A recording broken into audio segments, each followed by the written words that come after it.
Good morning, everybody. Very good morning. Good morning and welcome into episode 10 of season 1 of the Unpacking podcast. Hello, good morning. I'm your host, Jean Faymas. Thank you so much for joining me here today on this corner of the internet. How are we doing? Good morning, good morning. Feels weird almost to be doing an episode of the pod without a guest, but I guess I am. Warm to be welcomed by our guests today, the Jetpack community. Hi boys, give yourselves a round of applause. Give yourselves a round of applause. They're always wonderful, they're always purple, they're always packed, cheeked up. It's the freaking Jetpack. Good morning, guys. Welcome, welcome, welcome. Hi, yay, yay, yay, wonderful. Where do we even begin with this final episode of the pod? I will start off by saying a little bit of a later start this morning, as I've been up and at 'em. They say that, gentlemen. I've been up running around doing errands, organizing some things that maybe I'll get into today, maybe I won't get into today. Who knows what we're going to get into today? We do have some questions. We've got some questions from the community for these bonus episodes, for these solo episodes. I put the questions out to you guys. You guys co-host these eps and we kind of just chat. But in general, I'm also open to kind of it being a little bit more of a casual Zatsu done episode. We take the time to reflect on, if you can believe it, and I don't know if part of me loves saying this or part of me genuinely hates saying this, as we reflect on 2025 being only a few weeks until coming to a close. Oh, holy shit. That's all. Cheers, cup of coffee to that, boys. Cheers to that. I feel like the jazz is a little bit loud. Let me just turn that down, adjust that slightly. That's a bit better. Yeah, so I hope you're all well this morning. It has been a bit of a weird last few hours in Australia. I don't think we'll get into it today, other than saying genuine love and kindness sent out to everybody everywhere in the world. It's a weird time. It's a weird, rough time, and I want to take today as a moment to try and create a little positive corner. We seriously, openly, and honestly reflect on 2025. That's my goal today. I've talked about this, how I'm a bit weird with getting sentimental on streams in general.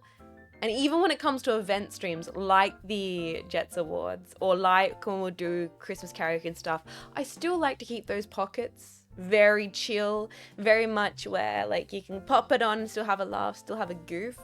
For today though, we're gonna try and really, I don't know, vulnerable's too much. I don't know if I want to be I don't want to be crazy enough to say vulnerable, but I do want to just like candidly talk about how the year's been for myself, for everybody. Yeah, designated sentimental time. I think this is a good spot to put it. Quick Wash's week, I've had 2 coffees. I'm fortified, motherfucker. Good morning, hi everybody. Good morning, Jetpack. Welcome into episode 10 of the podcast. I guess I should start off by saying, first of all, well, God, I really didn't go into this episode that prepared. We've done so good with just having really great questions and the conversation flowing with all these extra bonus episodes. I thought I didn't think to really write down what I wanted to say. I mean, if I ever wrote down what I needed to say, let's just say, boys, that the streams would be very different than how they are. You would, I think my streaming career would be very different. But I should start off by saying, I want to start off by saying, thank you guys for enjoying the podcast. Good morning. Welcome into final episode 10 of season 1. Can't believe we even got a season of of episodes. I can't believe we even got a season of pilot episodes, about 11 pilot episodes, and then 10, almost 11 episodes of a full season of the Unpacking pod. Thank you guys for enjoying it. There's a podcast? Yeah, dude, you're freaking sitting in the chat room of it. I don't know why I decided to start doing the little pod. Thank you so much, Ella13, for 2 years of support. Thank you so much. I will thank subs today.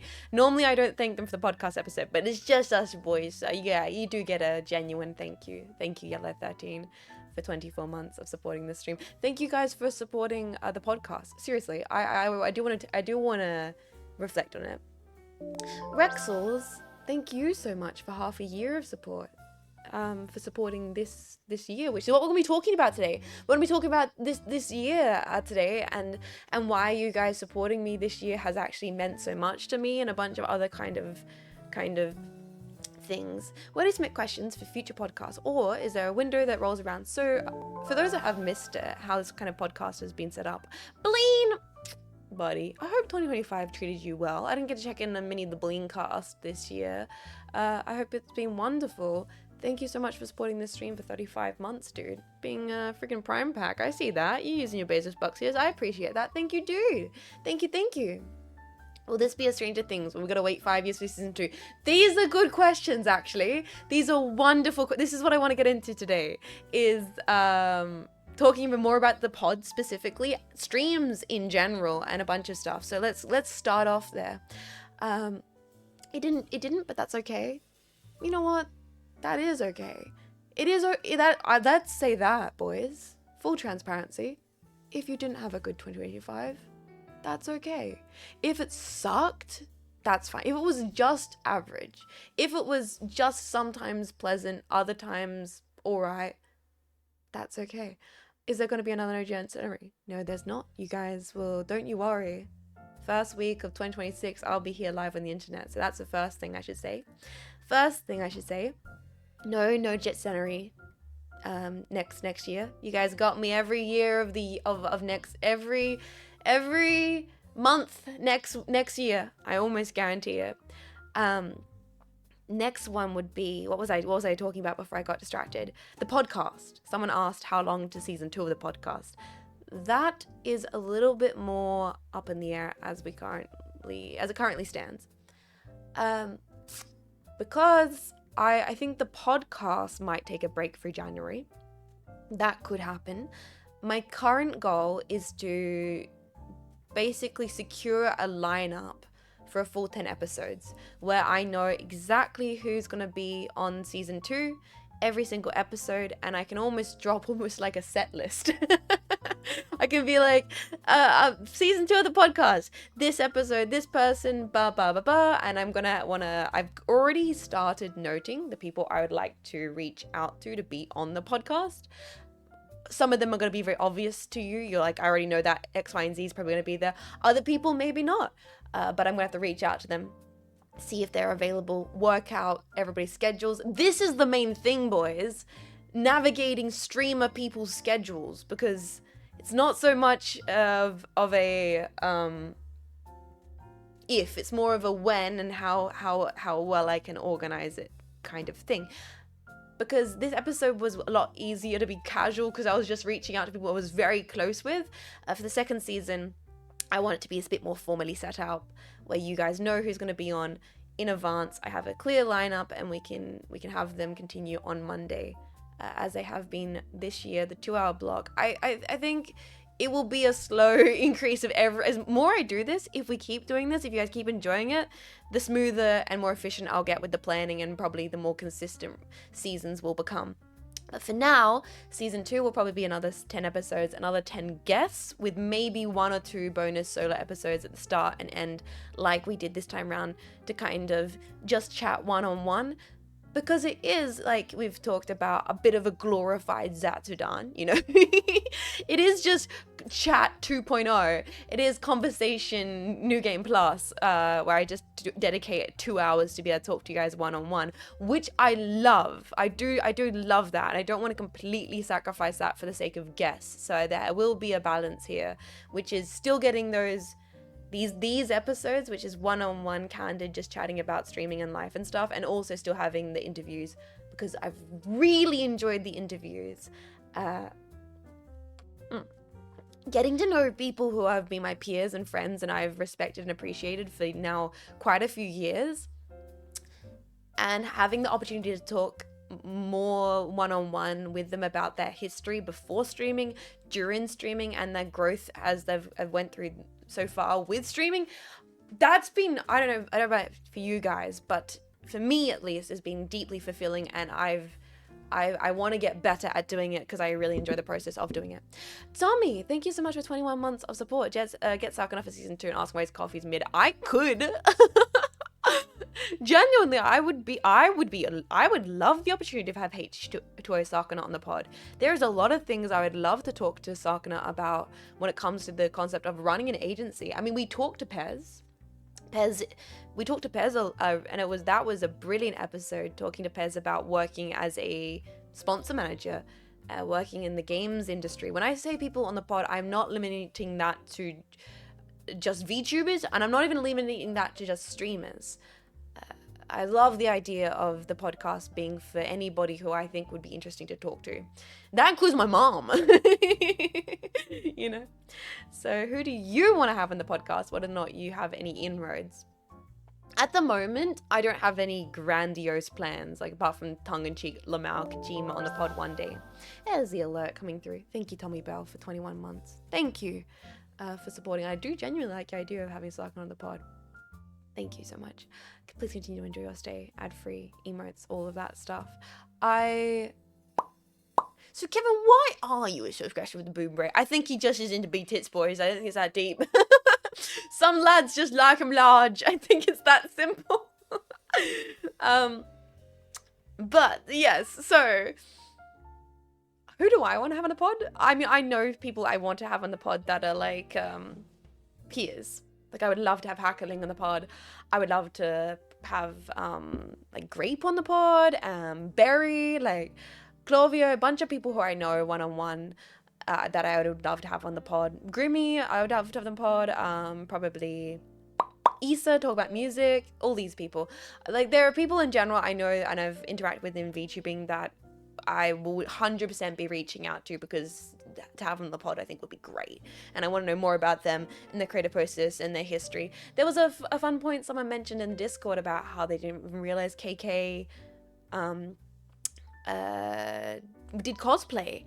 For me, I've found it so interesting to learn about people's hobbies, work, careers and studies before getting into streaming, because when you're live and you're playing a video game and you're sitting there and you're responding to what's happening on screen and yapping with all you guys in the chat, sometimes tangents will come up and you'll talk about life stories. But for me, when I'm so busy, I miss these things and finding out these things even about my own friends.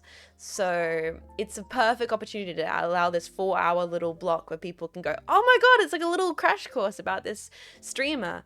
And with other podcasts I've seen people do, I always have gotten frustrated that I'd watched the episode and felt like I didn't learn anything new about the streamer. I didn't already know, and that's what I did not want to do with this. I want it to be when if someone's on the Unpacking pod, we do learn something a little new about them, or we get a nice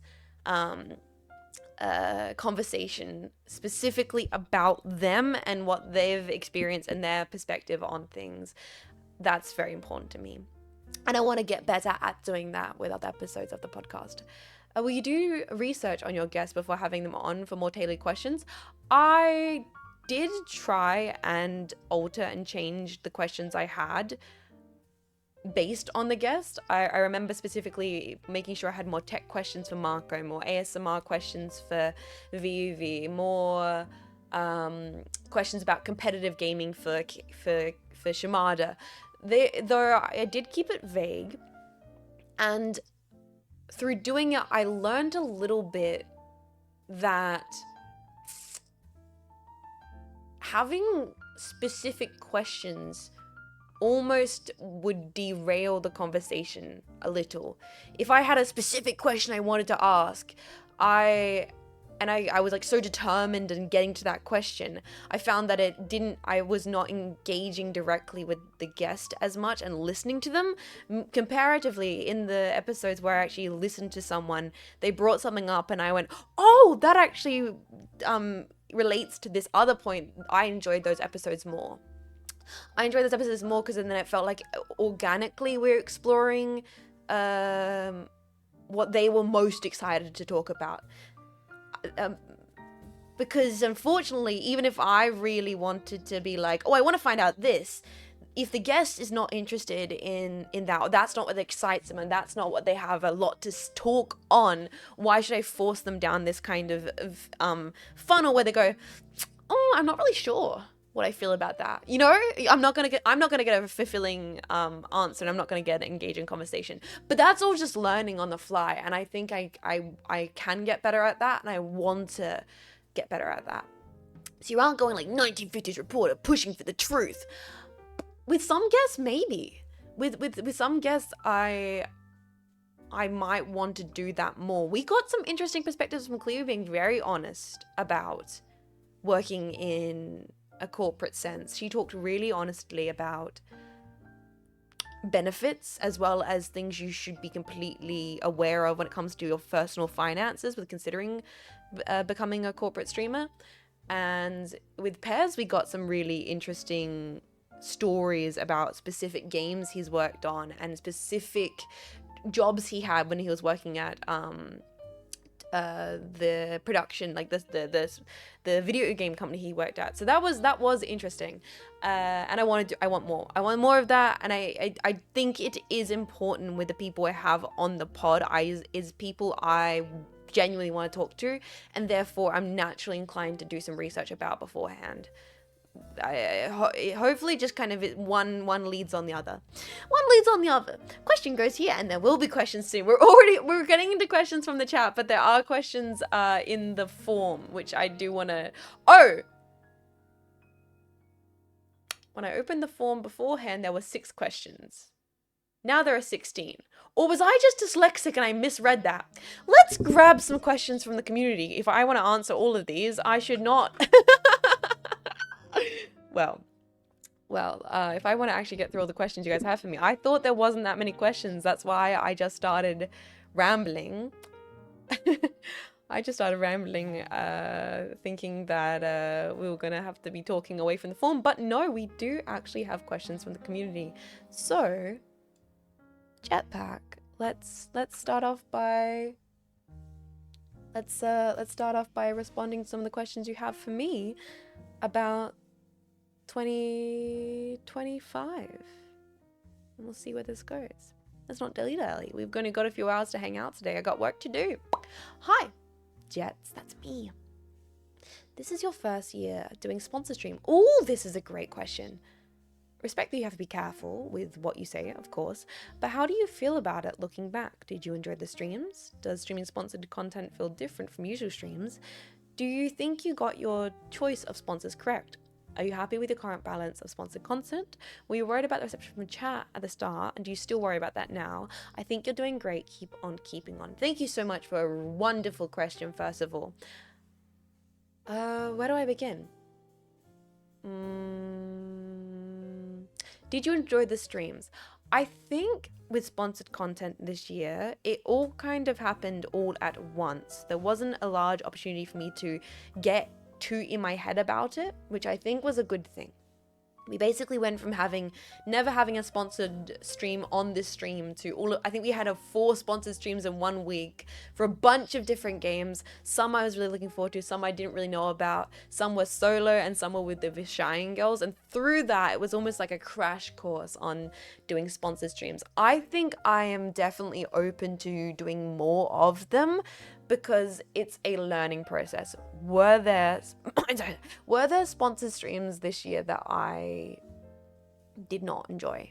Yes. Am I still happy I did them? Yes. Is it an ongoing balance? Absolutely.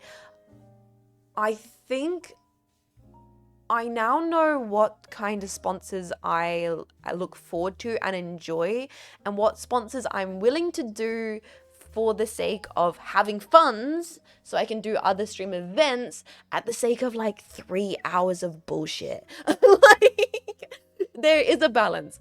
I, for one, personally have no interest in doing like back to back sponsors of, let's say, X company wants me to play X game. That's not my favorite thing in the world. But we can maybe do it for 3 hours, and I'll make a few jokes so you guys will have at least a fun time. And in your heart of hearts, you can come back the next day and we're playing like System Shock or a game that you really want to enjoy. I'm okay with that. I think I've learned to like almost bite my ego a little bit because and be objective about weighing the pros and cons. And making the most of the cons for the sake of the pros when it comes to certain sponsorships. Specifically if they're one-offs. One-offs, like a one-off play this stream, get supported by the company for you to play that stream.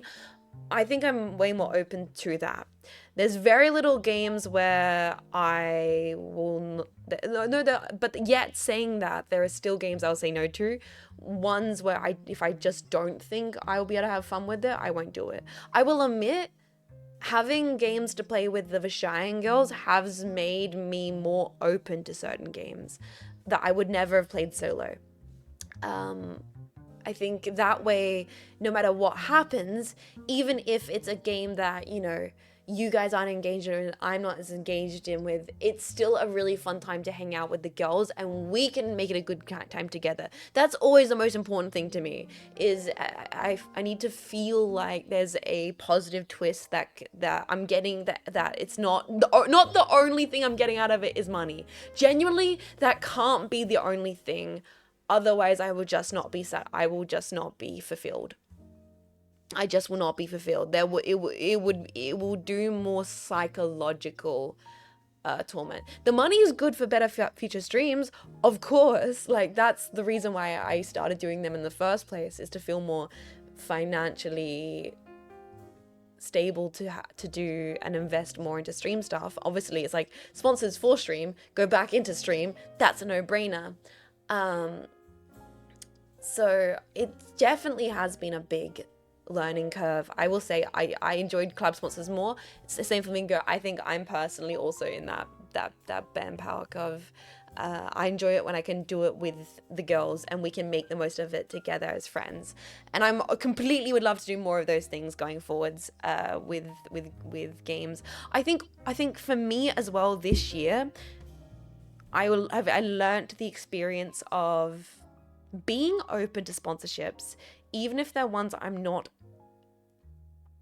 the most enthusiastic with, have a positive run-on effect that I need to be like more okay with. Like, by doing X game, maybe if it's not my kind of game, it shows other company or other team that I do fucking love, that I'm a professional individual that has history with working with brands and companies. It's important to do. It's the most, I'm sorry to be business packing right now, but there is a reality of, I love the team at Bandai Namco so much, and they have been so kind to me. And I've had the privilege this year to meet many of the team, talk to many of the team, get on business calls with the team. And I hope it's okay that I'm talking about this, because nothing's contractual, nothing's NDA, but I think it's okay they talk candidly about this. I adore their team. However, they are a very small team. And therefore, the times I have had the privilege to work with them has not been in a directly paid capacity. It's been mostly from my own personal enthusiasm, and then being like, we get product and we want to, because you're such a supporter of us, we want to give you something to thank you. We can't pay you because we're such a small team, and the bigger, larger, like corporate levels in America or Japan will not give us the permission to work with Australian talents. But if I ever want to be considered for that opportunity to work with, Bandai, I'm using Bandai, but it can be any company. The only way corporate person who doesn't watch streamer would ever consider working with me and giving me a sliver of their budget, it doesn't matter how enthusiastic I am, it doesn't matter how many copies of Armored Core I own, they need to see on a legitimate level a resume. Essentially, it needs to see a resume of you being a professional individual. So that's what I've learned this year with streaming, how how you're not, I mean, not streaming, sponsorships. It's almost like you're never going to get the Noctua sponsorship first, you know. You're never gonna get the Noctua sponsorship first. But if I even ever want to consider working with them, they need to know that I'm a person with a professionality that they would even want to consider. And I hope that as I keep taking on opportunities and proving myself as a person worth collaborating with, and I hope through all of that with you guys still uphold a sense of integrity. Because all of this is important for me to like find a balance of, I still want to have a degree of integrity, not just take on anything. Even with all this being said and done, I'm not going to just take on any sponsorship. And this year, I have turned down a bunch. That sounds like suffering from success. But it's also like, but it's not so much as it is choosing to be stubborn. Choosing to be stubborn for my own and negative good, but finding ways to navigate it. And all that being said, I've loved the opportunity to work with MSI, and I can't wait to keep collaborating with this partnership I have with them over the coming months, and have opened the doors to different opportunities with MSI and with other stuff. So all in all, I've been very fortunate to have a positive experience with sponsorships this year. Very fortunate. And I'm gonna keep taking all the steps I possibly can to not rush into sponsorships, not just be like, oh my god, money, anything goes, I don't care if X, Y, and Z is telling me to do this or suck shit, being like, no. I'm open to this, but this is not gonna make me just be like, Mr. Beast Burger. I still have the similar criticism I've always had about sponsorships of, I do think before I do it, but I am very fortunate it has been positive, and then therefore it's opened me up to even the consideration of doing more stuff in the new year. I'm very lucky I didn't like do a bunch of sponsorships and went, that fucking sucked. I hate that.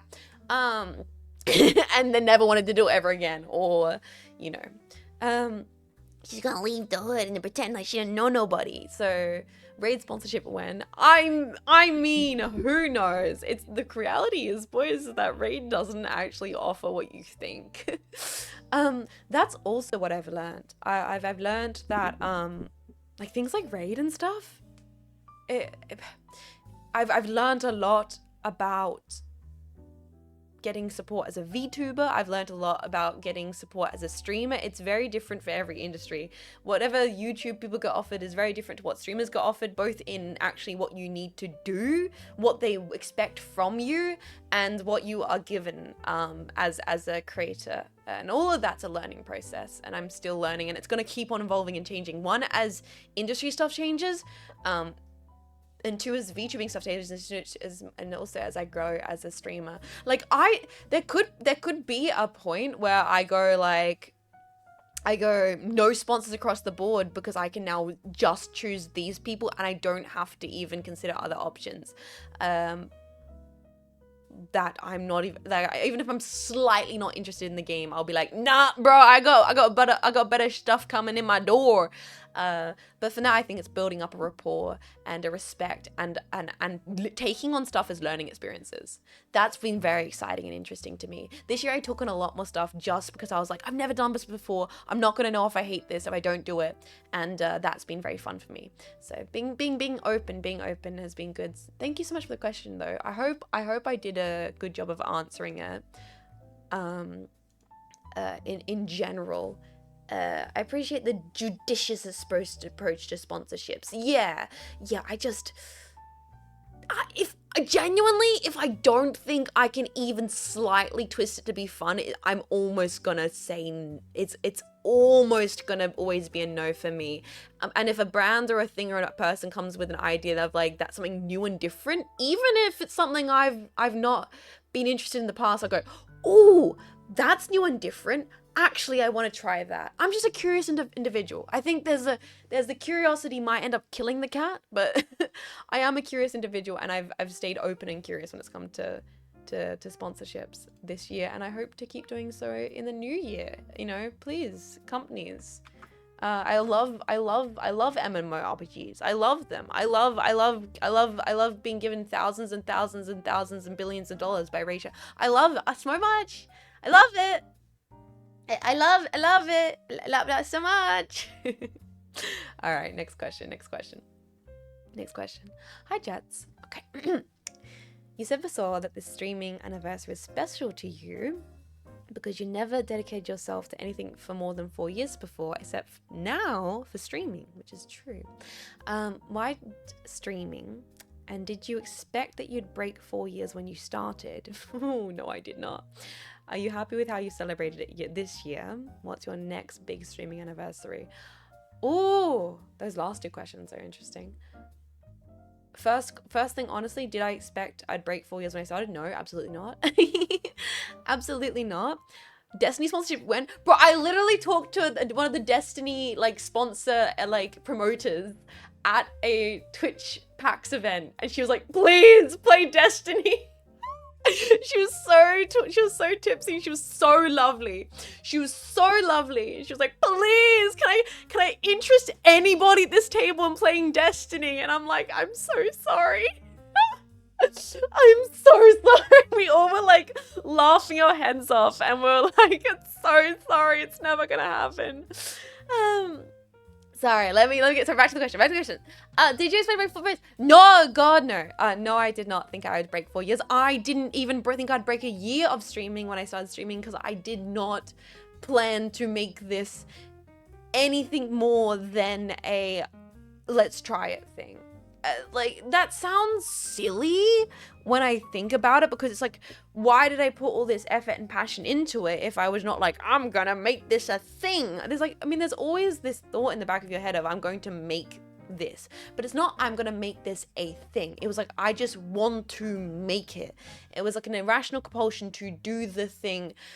It's without any understanding for the consequences of my actions at the time. So there wasn't even a forethought that I would enjoy it so much that I'd have to go, wait a second, is this going to become a 4 year, one of my classic 4 year things. And the 4 year thing is very interesting to me, because that's not intentional either. The 4 year hallmark is an incidental occurrence in my life where, because I had a very inconsistent upbringing, and I moved around a lot, and a lot of things changed around me when I was very young, going through schooling and life, that it kept on becoming this number or that would appear in my life incidentally. So I guess because humans are pattern recognizers by nature, I'd kind of started holding it as as a bit of a shadow over things for me, of like, oh, the 4 years of I'll end up moving, or end up changing, or something will end up happening. And I'm also a person that does get almost, what's the word I'm looking for? I get frustrated. When I feel contained, bogged down, like I'm not progressing, like I'm not growing, like I'm not being challenged, like I'm not being if I find myself stagnating or losing a sense of motivation, it's deeply almost miserable for me. It's not even frustrating, it's infuriating. And therefore I do doubt myself as a person, how I would do in a more traditional career that would not allow me the ability to constantly challenge myself. I think one of the reasons why streaming is different, like why I'm still streaming after 4 years, and why I will be streaming next year and the year after, and who knows after that, but goddamn, let's hope more, is because being able to do this, hang out with you guys, make the Jets Awards, make art, make different VTuber models, collaborate with people, explore different avenues creatively, and I'm very, very, very fortunate to be doing something that fulfills what is a very, I guess, a deep-seated fucking core value of my own, which is this pent-up infuriation. I like, it's like self-deprecation almost I get if I'm not like able to feel like I'm challenging myself. It seems to me you've made some really big changes in your life and made steps forward this year. This year has been very intense for me. Next big anniversary would be 5 years. I mean, I think for a lot of people, 5 years is even bigger than 4 years. 4 years was just a personal thing because of life experience I've had. And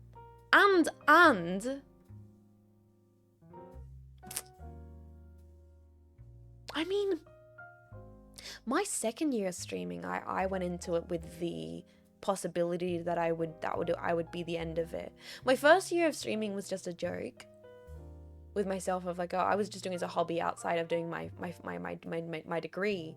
And then I graduated and I was like, well, I really, really enjoy doing this thing, and I have some savings and everything after, going through university and getting like a bunch of like extra savings, and you get like support funds, and I'm not very much a big spender, so I had just kind of stuff sitting around in my account, and I was like making a little support from stream from the first year, and I kind of went, well, fuck it, I'm gonna spend all of my energy on just seeing if streaming is a thing for me, if it's even an option. Like, I think some people don't realize that after my first year of streaming, I was only affiliate. I wasn't partnered in my second year of streaming. I was fucking around, and I kind of went, well, if by the end of this year I can be self-sustaining on this, then I'll do it. If I'm not self-sustaining, that's fine. I'll keep doing it, but I'll go back and get my master's. And I was going to kind of get a master's and probably go into, being a curator or being a teacher or a professor, or going into like academic fields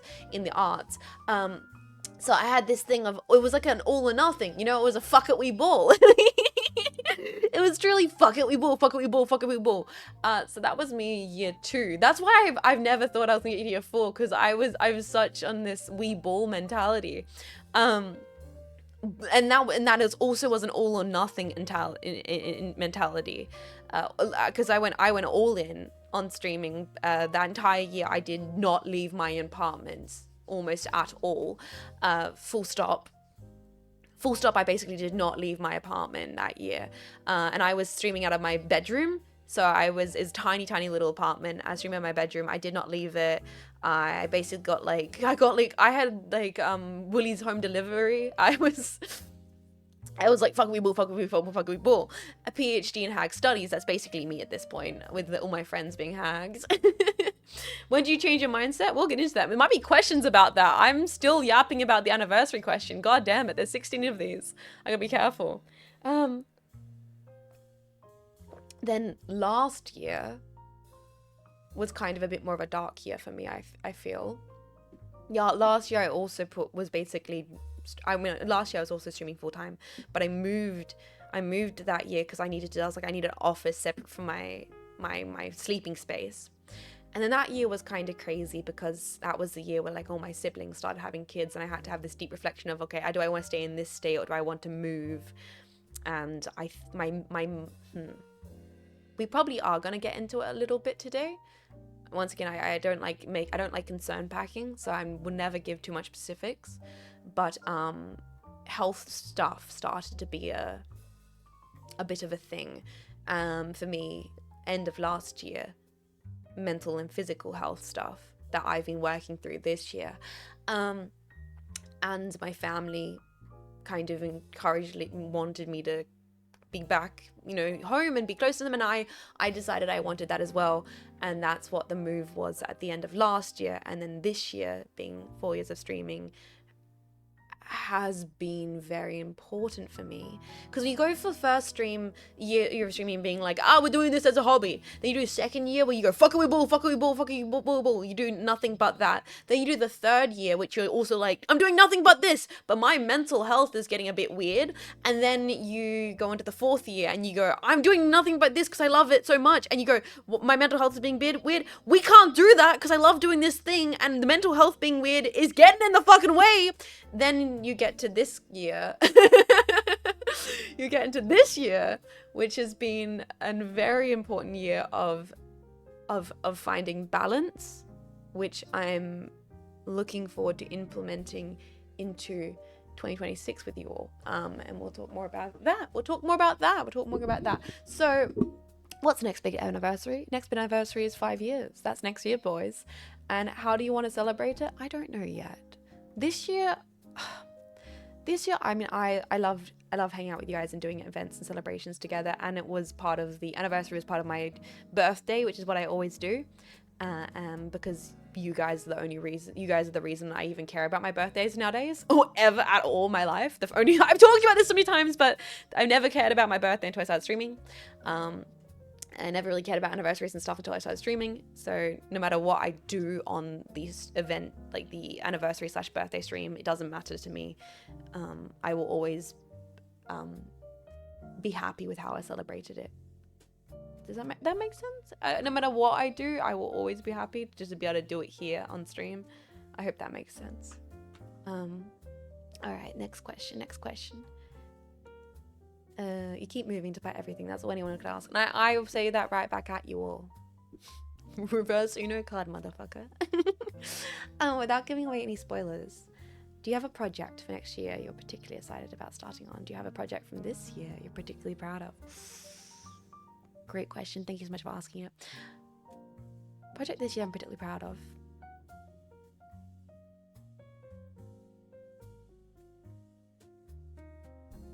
Obviously, we had like Sleepy Jets, you know. I mean, the podcast has been completely accidentally a project I've been really happy with.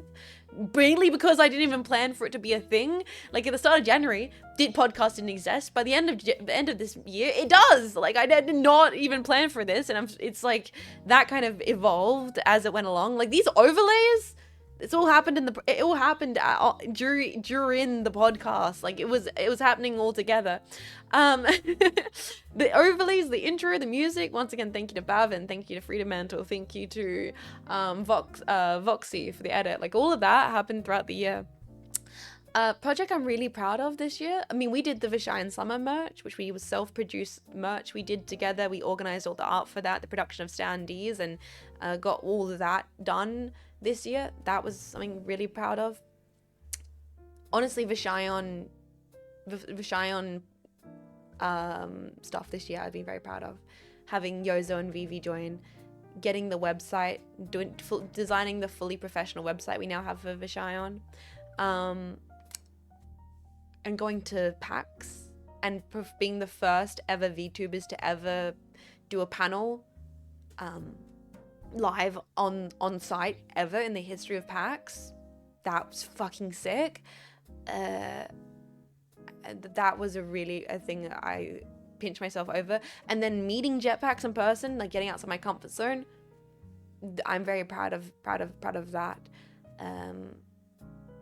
All those things I've been very, very proud of. The little smaller stuff happening around in the background, so I can say it has been pretty wonderful. PA-san jump scare. Do you have a project next year? Oh, yes.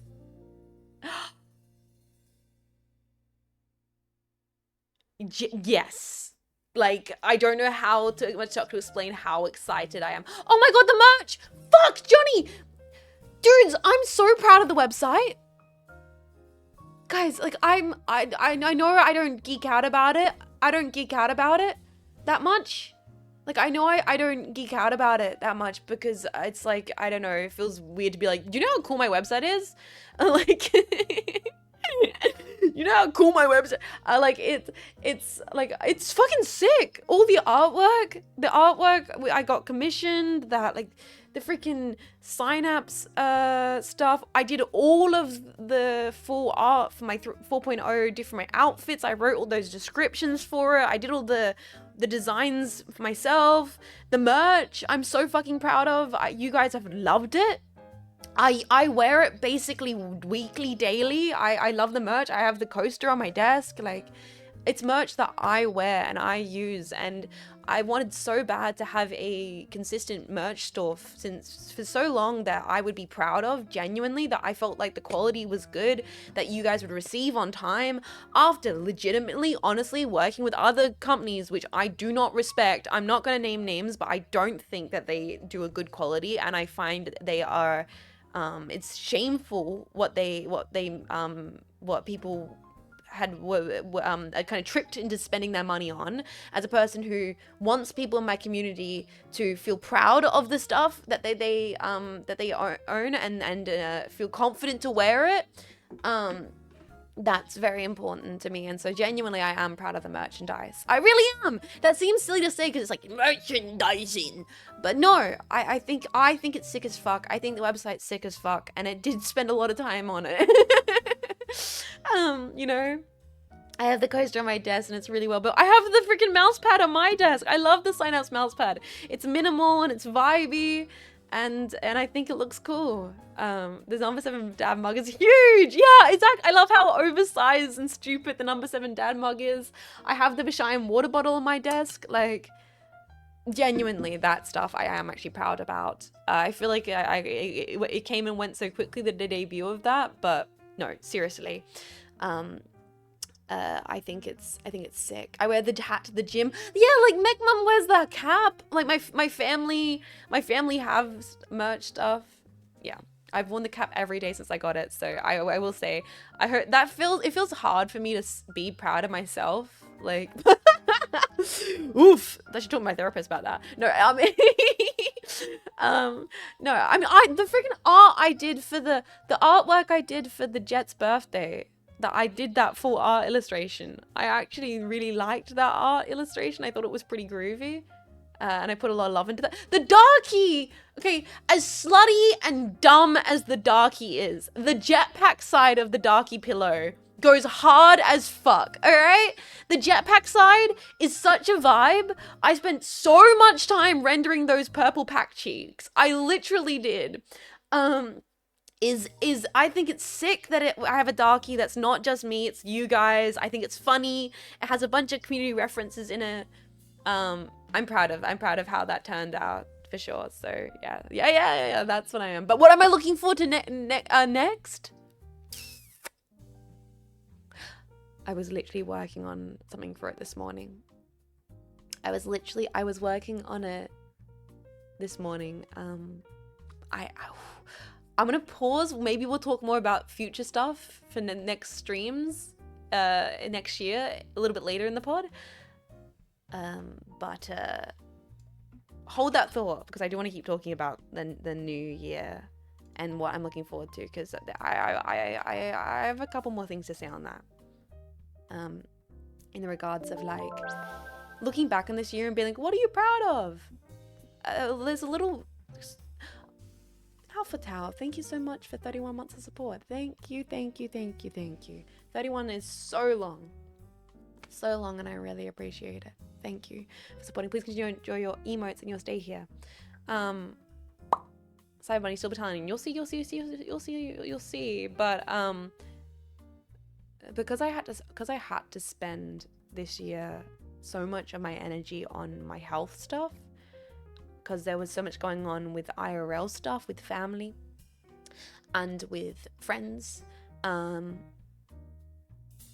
had this self-criticism of like, I didn't do enough this year, or I didn't really feel like I pushed myself as much this year, or was able to make as much. But looking back, we still, like, there still was so much, specifically with the website and then the merch and Vishayan stuff, that I do want to actually let myself be a little bit like, yeah, no, that's pretty sick.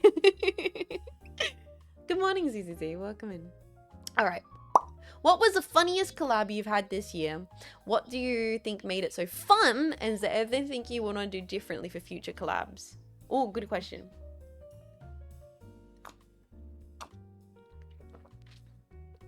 Sorry, I drink my coffee. I've been yapping up a storm too much. I'll be honest. I'll be honest. I really enjoyed the Void Crew collabs. Way more than I thought I was gonna. When we started doing Void Crew collabs, it was just like, oh yeah, well, why not? We all kind of know each other. We should do a collab. We should play some games together. And I was like, yeah, screw it. I always hang out with the Vashine girls. I want to get outside of my comfort zone and hang out with some more different people. And I think all these creators are kind of groovy. Fuck it, let's do it. It's so fun to poke at Jolly and call me idiot, affectionate. Me and Hackling, our trauma bond. Okay, me and Hackling bonding over hating Jolly Wenkor. Oh, it's a beautiful thing. Hackling becoming my bestie because we both hate this orange thing's guts. Mwah. Like, it's top tier. Like, I actually really enjoy hanging out with the Void Crew, and I would love to hang out with them more in the new year and find some more games to play together, because it's a different thing. Like, I really enjoy hanging out with the Vashine girls so much, but everyone's so busy and have different schedules, and there's always this thing where a lot of the stuff we've been doing recently has been like for sponsorships and for business, and you know, we got to be professional ladies and we can have our little bants and cheeks, but everyone has so much going on that I do find when we do Void Crew collabs, I get to just like hang out and turn my brain off, and it does feel like we're shooting the shit. And there is something enjoyable about that. And so I would love to hang out with those guys more in the new year. But also, I want to do more collabs with more people I don't know in the new year. People I've never collabed with beforehand. Because I'm not gonna know who's gonna be fun to collab with when I haven't even collabed with them. It makes sense. There's probably a bunch of streamers and VTubers out there that I would have a blast with, and I just haven't had the chance to experience that yet. So in the new year, keep collabing with Shine, keep collabing with Void Crew, and hopefully be able to play some games with some more people. Yeah, La Vispa was really fun as well, so of course. Cleo even more so now. Yeah, exactly. Cleo's so busy. Hanya's got life stuff. Marco streams at nighttime, so it's hard to get into collabs with the girls outside sponsorships. And I feel like I still want to be able to have those kinds of spontaneous bands, and we're gonna be doing that in the new year for sure. So yeah, I think that was a lot of fun, mainly because it was casual. Like, there was one, you know what, weirdly was one of my favorite collabs this year. Hi, you from Quebec? You sound French. No, I am Australian. G'day, mate. I sound French? What you I don't understand. I can't even do it. I can't even joke. What is making you think I sound French? That is unusual. I do not know how the way I could be speaking. Not sound Quebecois. Your collab with her actually opened up, and she's showing a lot of chats of other OzTubers. Which collab with who? La Vespa, I hope so. Or Molette du Fromage. Canadian here, you're the furthest thing from sounding French. I don't say sorry, you're nearly enough. Says business. Sorry, I'm Canadian, don't you know? My accent was developed from stupid. But yeah, it says business boys. I mean, yeah, I want to collab more with Shimada and KK. I adore those two. I love hanging out with Shimada and KK. It was so fun to do Peak with Shimada and KK there. They're funny as. But no, one of my actually funniest collabs that was this year was I was like vacuuming, and I got like, I think I got like a DM from Hackling or Dave, and they were like, are you free? And I was like, what? And we ended up playing the long drive on Jolly's stream for like fucking 7 hours or something insane. And it had been so long for me since I'd been streaming. since I just got like a message of like, what you like, are you free? Do you want to get on and stream and like hang out and just play a game? And I hadn't done that for so long, and that was really fun. For a while, I feel like collabs had become like, oh, we're doing this sponsor, we need a full stack. Be here at this time, pre-prepare, get your Fugi out, get your VTube studio model out. And it's not like they weren't fun. They're super, super fun, but there's a little bit of this like air of business around it, you know? So that was really fun for me because it reminded me that collabs should just be fucking around with your friends and having fun with you guys. Like, there was so many moments where I know the chat was like, this is fucking insane. And that's important for me, for you guys to be enjoying the banter. The most important, because I want you guys to be like, this is goofy as hell. That's important. Very important to me. All right, yeah, I like the Rax vibes. And I think you guys agree with that. Next question. I'm yapping too much.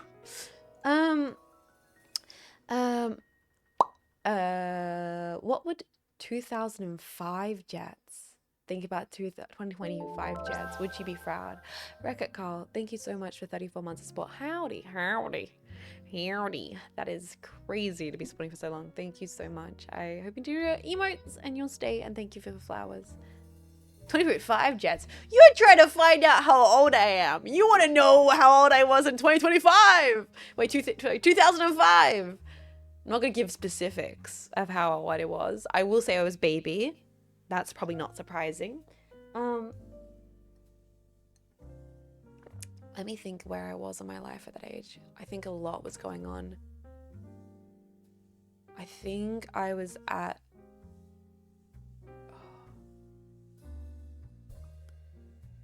Oh, I was just about to go through a really big life change, actually. If it was 2005, financial crisis? Economically, my family was not well off at that time. We were basically in like a shipping container, if I remember correctly. And because of very intense things happening, we had to move either that year or the next year. So it was a very rocky period. I was definitely baby. So a lot was going on. So holy shit. God,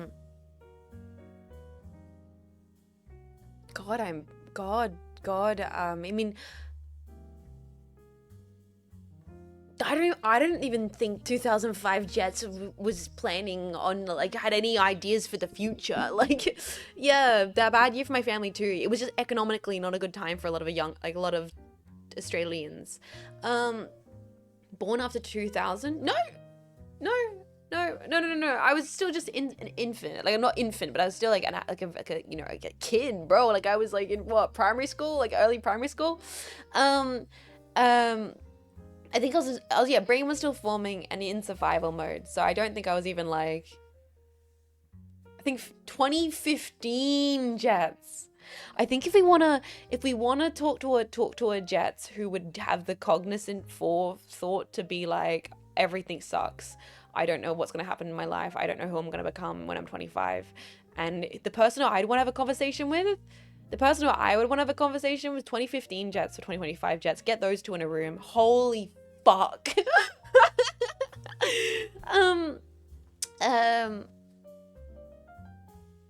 2015 Jets, that poor, sorry son of a bitch, that miserable teenager, not saying how old of a teenager, just saying miserable teenager who hated her small town, hated everybody around her, was bullied to all hell, was basically about to stop watching anime because everybody thought it was cringe and weird, was like, maybe guys will like me, maybe people will think I'm cool if I stop liking anime, who's like, oh, so emo. I was listening to all of the goddamn mum jeans, all of the front bottoms, like all of that.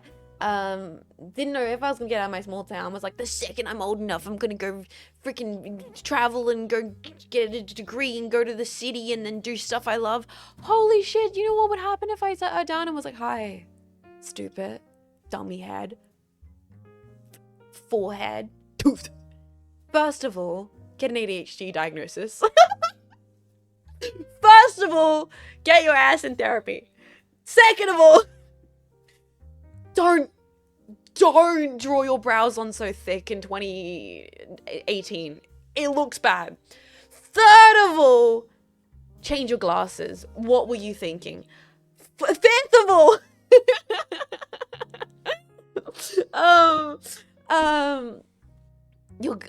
holy shit, you don't even know how actually okay you're going to be. Yeah, no, I think it was like 1 year, 2017 or 18, I drew my eyebrows on way too thick. I had chunky tomboy eyebrows. Like, I always love a bushy brow, but I took it too far. No monobrow. I just like always like a really like thick brow, natural brow. I just like would draw it in, so it was like the dark. It was bad. There's photos. It was bad. Anyway, I'm not gonna cry. This question will get me a little emotional if I keep thinking about it too much, actually. This question will get me emotional. I was just yapping to a friend the other day about how, like, I was talking about my nieces and my nephews. they're like, you're gonna be such a cool aunt. And I'm like, holy crap, I am. Like, the amount of stuff I've gotten to do in the last few years of my life in my 20s is pretty crazy. Traveling for study and then traveling back and then having the privilege to do this for a job. It's definitely not boring. That's for sure. And I think 2015 me would be in...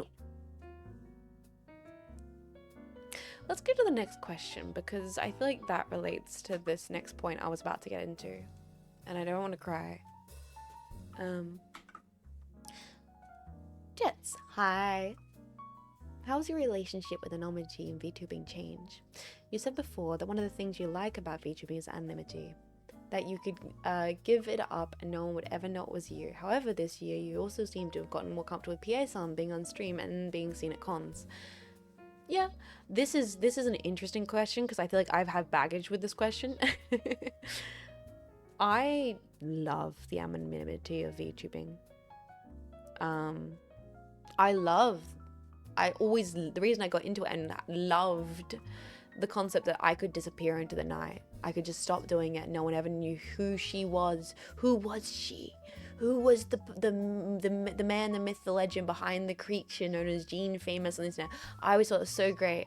I like the idea of being buried with nothing on my tombstone. You know, they don't know I'm Jets. I think that's cool. To me, to make a thing free of expectation, truly for the love of the craft, completely void of my own personal physical body, just to like make a thing was exciting, and nothing about how I existed day to day related to being able to make something that was entertaining for people to enjoy. Like, it was its own separate entity, its own product, its own craft, its own creature separate of myself that I could put my passion into, a vessel, so to speak, for all my creativity. Like, that was what got me so motivated, and what I'm still so motivated for when it comes to VTubing.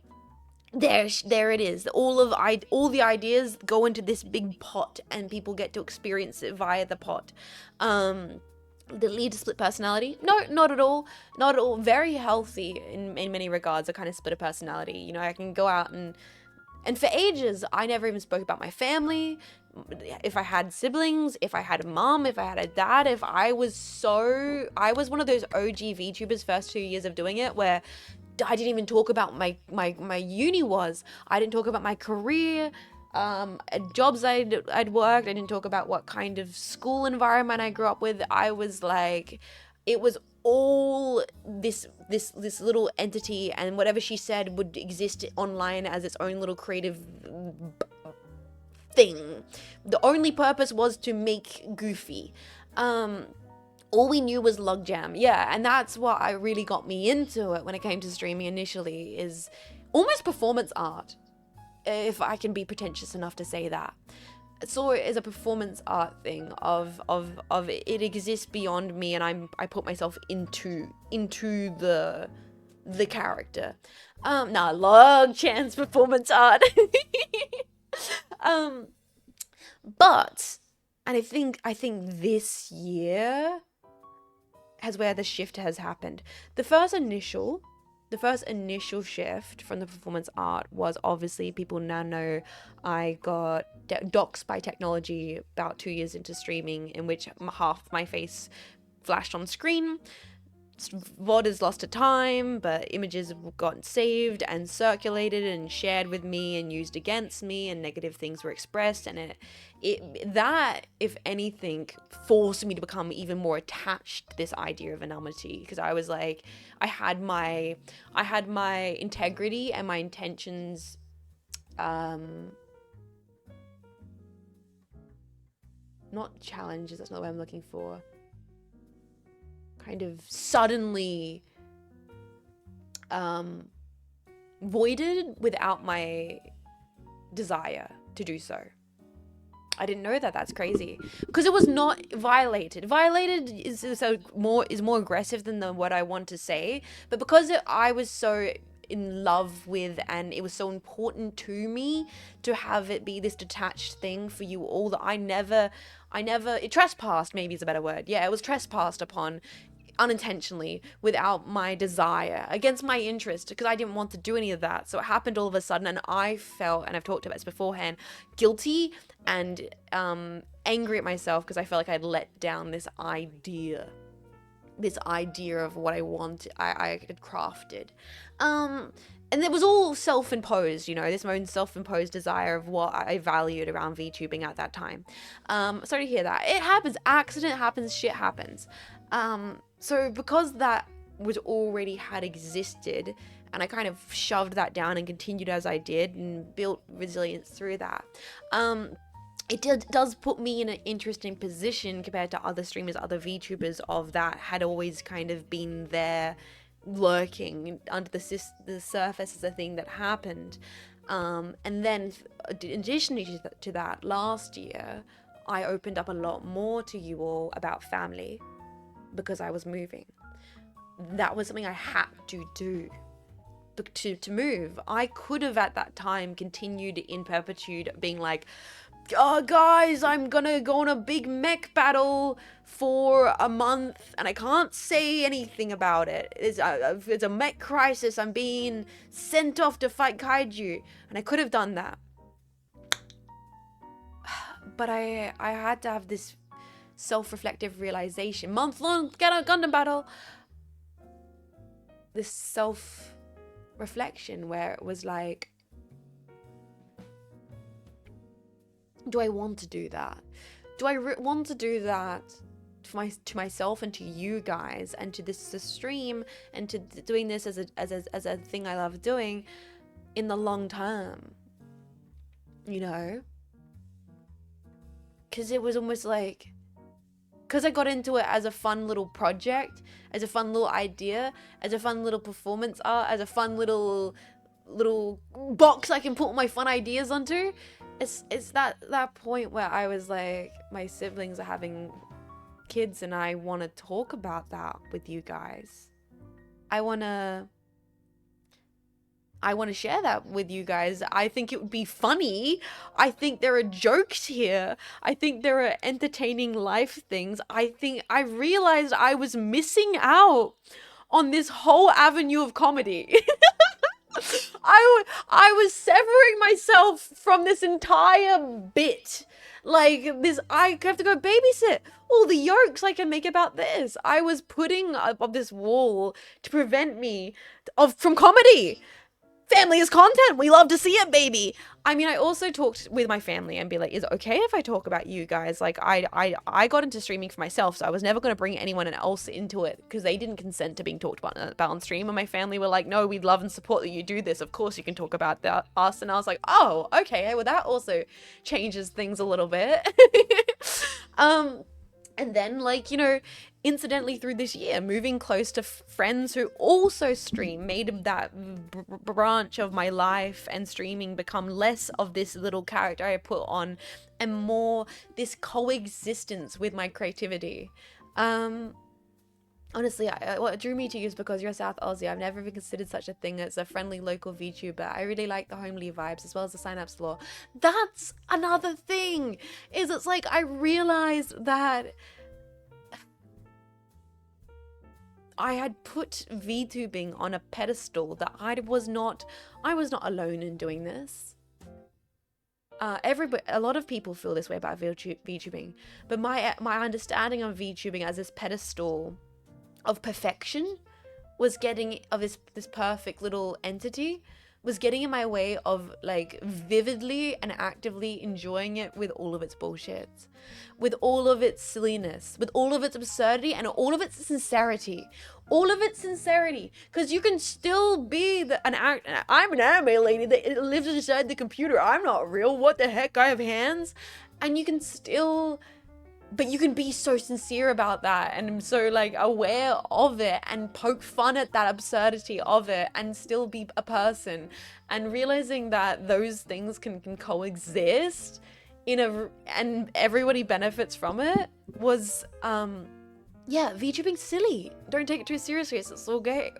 It was very important to me for sustainability of being able to do this in the future. And so that has actually changed my relationship with anonymity in VTubing. I am a person who believes if you want to be entirely honest, that VTubing anonymity gives people a lot of power to create without judgment. And I think that's so important. I think VTubing anonymity is so important to putting the actual process of creation, entertainment before anything else, and prioritizing that. I think that's so important. I think XQC can suck my 12-inch cock. Let women create on the internet unabashedly and be silly and be fucking goofy and have a good time. We live in such a superficial world where we are so determined to value each other on arbitrary things and forget that at the end of the day it's just so silly.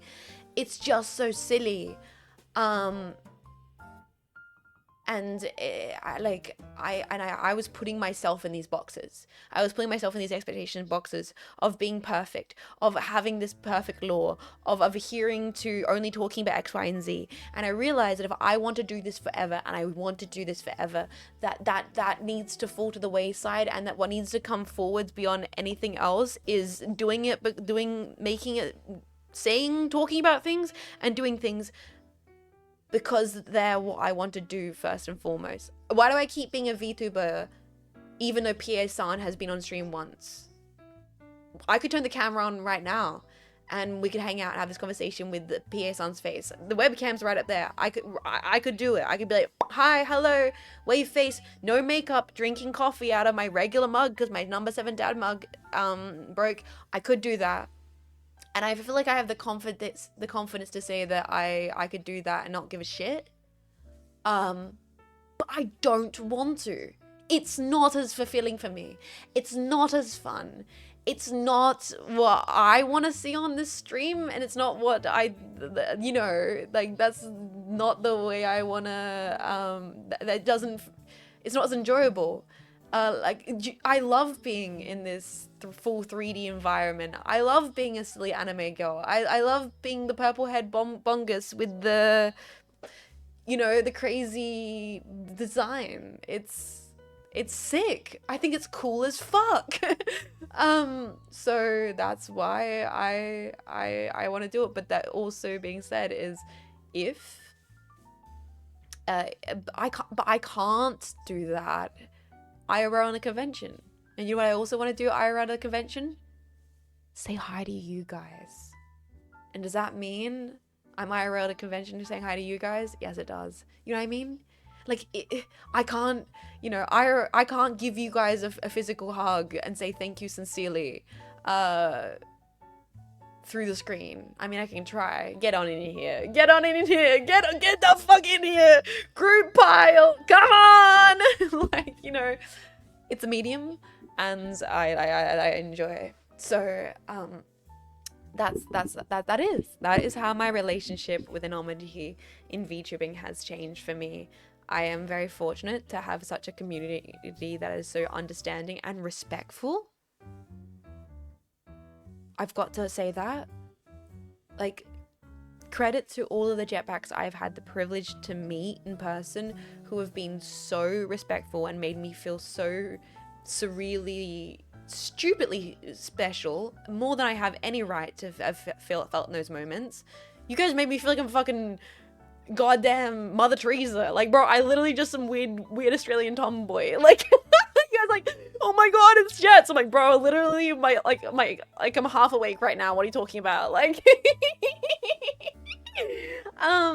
like, you guys have been so kind and made me feel, not in any time where I've ever met a jetpack in person, I feel unsafe or uncomfortable. At all. And so I've got to say that, like, that in doing that, that's helped my confidence and my understanding and my comfort in being seen at conventions and being seen as PA-san. So fuck you, I guess. You guys are culpable for this bullshit. Next question. I keep yapping. We don't know how oh my god, I've been yapping for almost an hour and a half. The pod's only meant to be like 2 hours. I actually need to stop talking so much. Wait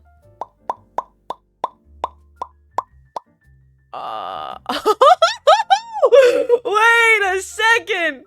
What the fuck is this question? Okay, I didn't even read the whole thing.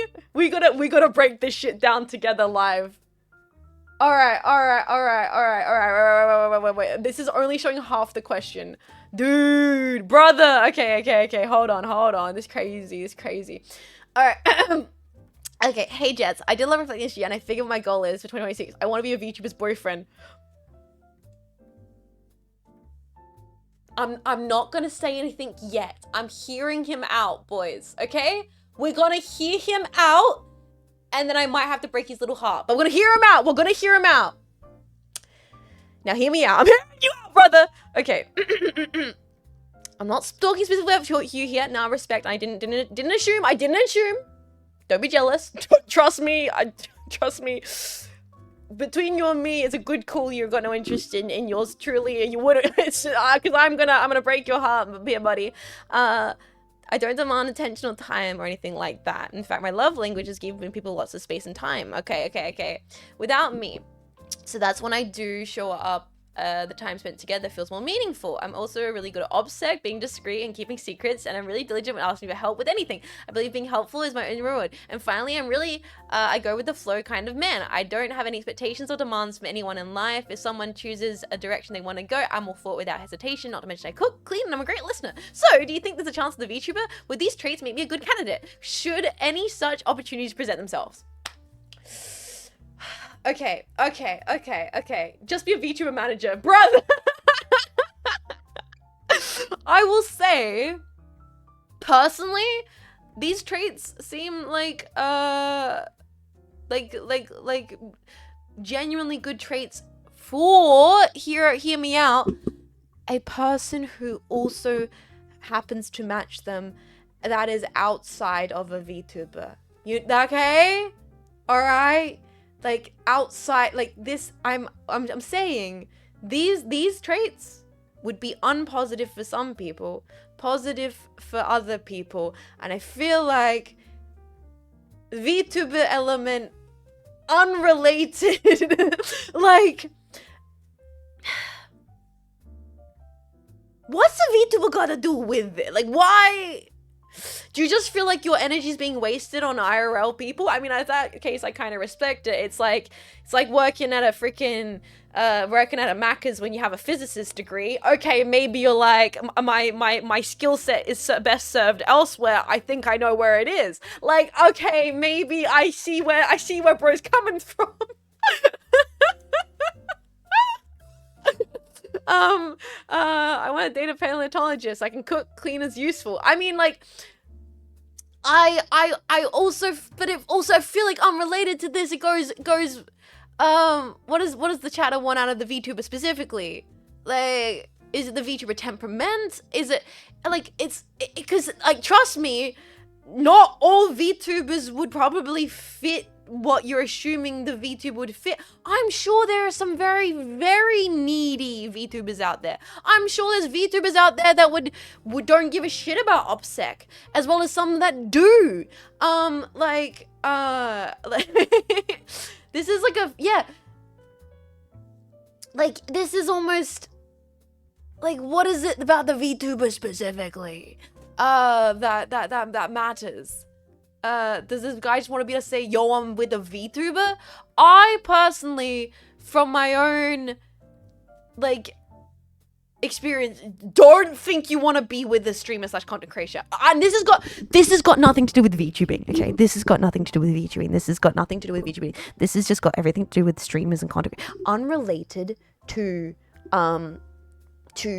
anything, to any VTuber. Once again, VTubers, bro, you've seen them in Hara. Don't you go? First of all, you'd have better luck going to an insane asylum to find someone who's got their shit sorted. That's all I'm saying. Second of all, additionally to that, content creators are fucking broken. Like, their ass is not put together. Like, most of them do not functionally have the time or interest in it. You're not gonna just stumble by them at the club. Their ass is on Twitch for 14 hours playing EU4. That's just the reality of it. Some of them either have, if they don't have narcissism, they have like severe self-loathing problems. There's that meme that went around, which was like, bro, everyone says they want a VTuber girlfriend. I'm friends with VTubers. Bro, you don't know what you're asking of. Someone else can fall on that sword. And I saw that tweet and I was like, me, but also about like every guy I've met in this industry as well. Like, every guy and girl and guy. Me about everybody I've met in this industry. Like, don't get me wrong. I've got some great friends. People who I think are just great, wonderful people.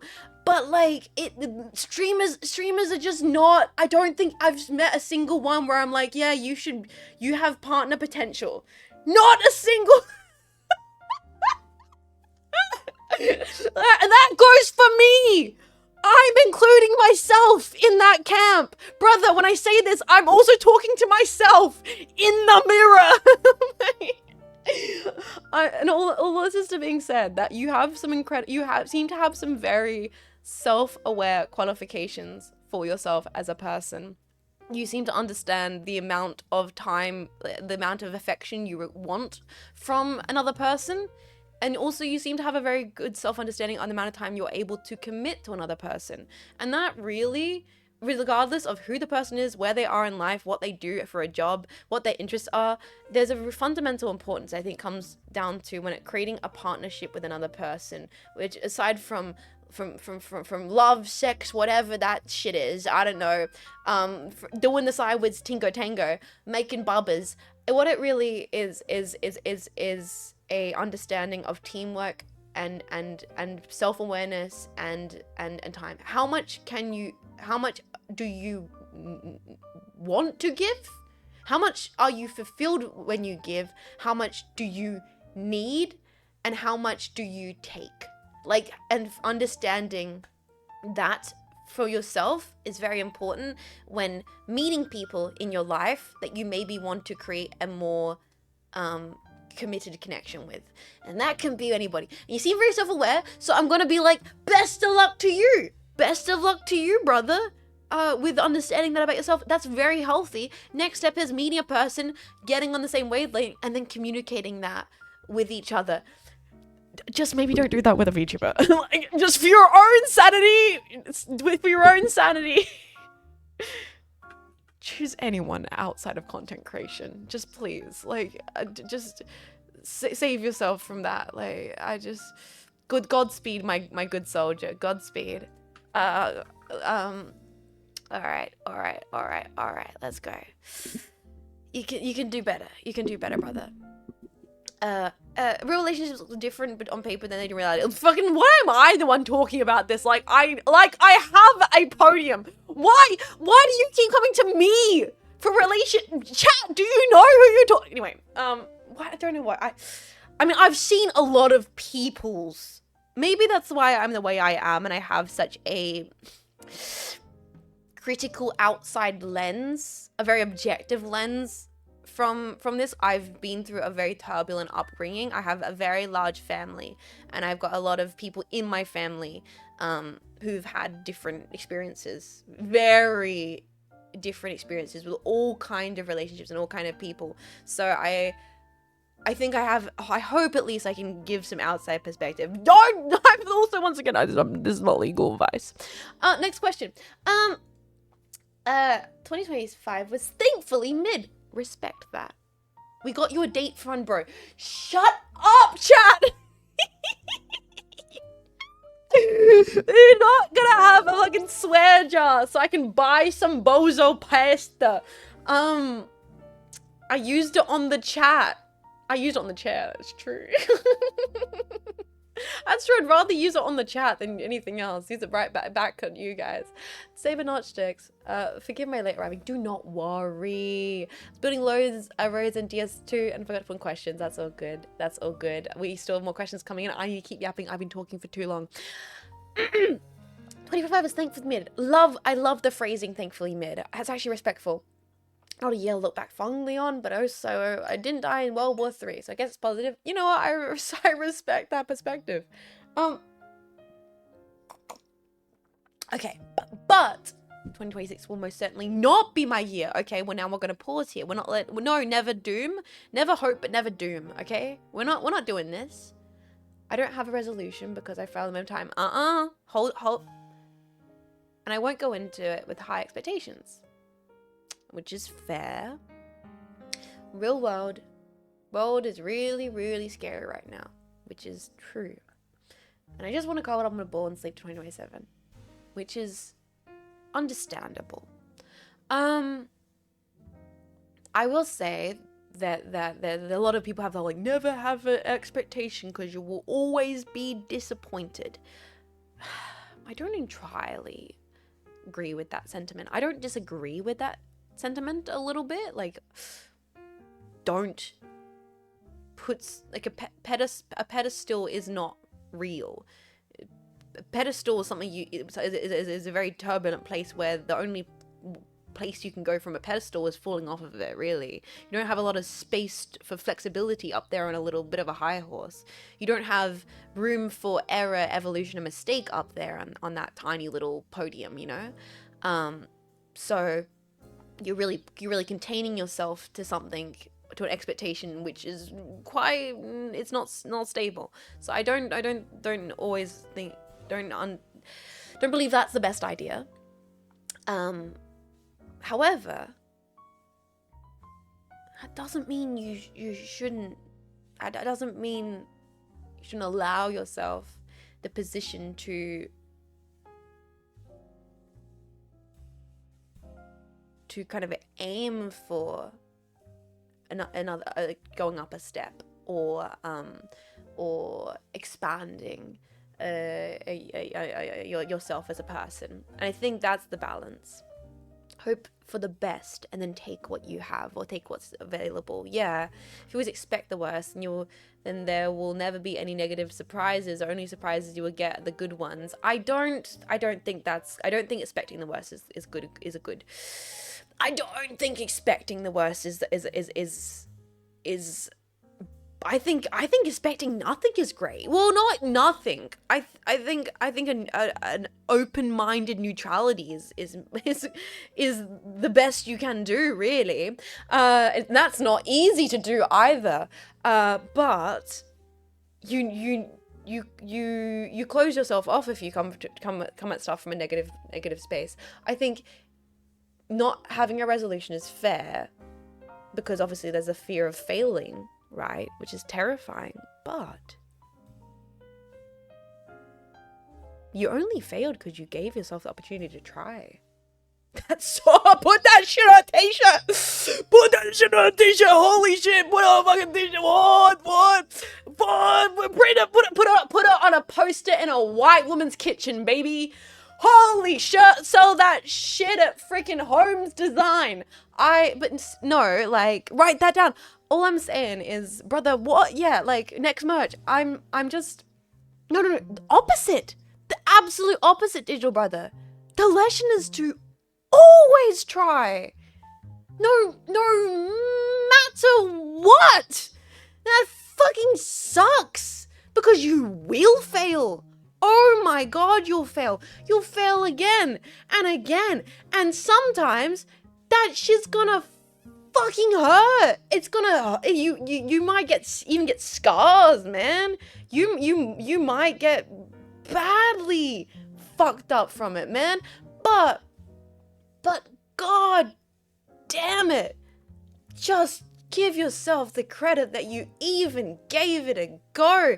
And next time you probably won't fail as hard, because you'll go, oh shit, no, you know, we're gonna try it a little bit differently. It's hurting sucks, man. The possibility of things going wrong is terrifying, but seriously, sometimes it really, for better and sometimes for worse, it reminds you that you're a person. And when it's so easy to fall into routine in this day and age, and it's so easy to fall into kind of what is essentially static with the era we live in, where there's a kind of constant feed of, and I'm not just talking about social media or entertainment, but just in a general sense of a kind of a continuous buzz at all times of everything. It's easy for things to wash over you, and sometimes washing over can be comforting and it can be peaceful, but it also can be dulling, and it can be a bit empty. So as old as I am, I still don't understand that. And that's fair. I mean, I don't understand everything. I'm a fucking dummy. I've learned so much this year and I'm still a fucking idiot. And I'll still be an idiot next year. And I'll probably be even more of an idiot the year after that. Don't take anything I say as gospel. Next question. I need to keep talking. Guys, I'm talking too much. We still have so many questions. We're not even halfway. Fuck. Okay, with how your day's gone too quickly, fuck. And how you might just be the biggest workaholic I know. Oops. I suppose I must ask, how do you personally keep focused on the pursuit of greatest things in life or on your personal projects? ADHD, yep. Though it may have a few strengths of its own, absolutely, has kept me pretty recluse, on and off with many hobbies, which is completely understandable when it comes to ADHD. And I feel I must really address that someday, which is good on you for recognizing that and wanting to try challenging that. If I'm to become a better person with time, which happens, it happens with time, along with all the other issues which I'm not, we're not making another paragraph on you to get to. Thank you for 2 paragraphs. I've already talked too much. I appreciate it. Part 2 tomorrow? No, this is the final unpacking pod. I'm being honest, and we're sharing everything here, and you're listening to the tomboy say words, and you don't have to agree with them, but goddamn, for some reason you haven't clicked the X tab, so right now I'm gonna keep on talking. So, extra long final episode. Yeah, extra long final bonus episode. Fuck it. We'll do like an hour and a bit. You guys get an extra long bonus episode. As a person with ADHD, I get it. Okay, what was the actual question you asked though? I must ask, how do you personally keep focused in the pursuit of greatest things in life or on your personal projects? I will say I'm sorry. I really feel guilty when it comes to this, that I have the privilege. Oh my god, she said privilege. Her blue hair dye is showing. Yes, my absolute privilege. I'm checking it right now, bestie.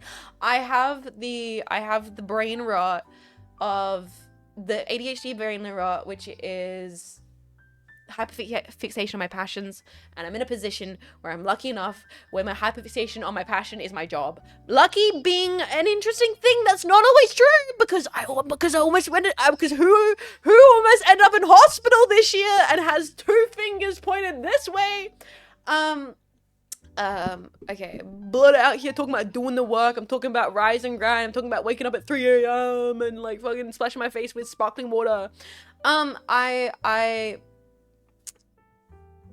I do have the kind of ADHD where I hyperfixate on my passions and my projects, which is almost like it's a self-perpetuating drive, and I'm very lucky that continues to push me forwards. Not everybody is in that position, but that being said, there's also things and steps I take myself and have learned over very, very many years of existing with ADHD that help me greatly with projects.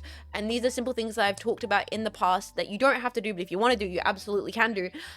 Set a deadline, and also break down your tasks into digestible key elements. That's so cringe and lame to say out loud, but it is the reality of it. People with ADHD, the way our brain works, science is it's like things with chemicals. It's a things with being able to complete tasks, with able to motivate oneself to specifically with struggling with executive dysfunction. If you find yourself, you want to do things, but your brain's not producing the right chemicals to do them, incentivizing yourself and giving yourself constraints can be very valuable. This is just stupid practical advice. I'm sorry, but this is practical advice. For me, and what works for me, you might have to find a method that works for you, and that will come with time, and that might come with talking with professionals. If you have the ability to go to a counselor, a therapist, or get on some degree of medication, because not all ADHD medications are the same. There's various ones. There's stimulants, and then there's other ones, and there's also cognitive behavioral therapy. Like, there are people who are actual medical individuals that might be able to help you if you have the position to be able to work with them. Not everybody does, but I will say that for me at least, writing down notes, either digital, get ketamine, start drinking horse electrolytes. Once again, I'm not a doctor. Play 5 hours of Uma Mitsume, and then jack off for 2 hours, and then 5 more hours of Uma Mitsume. I don't know, whatever works for you. Like, although, can you tell I'm not a doctor? So, medical advice. So, 2 hours? I don't know.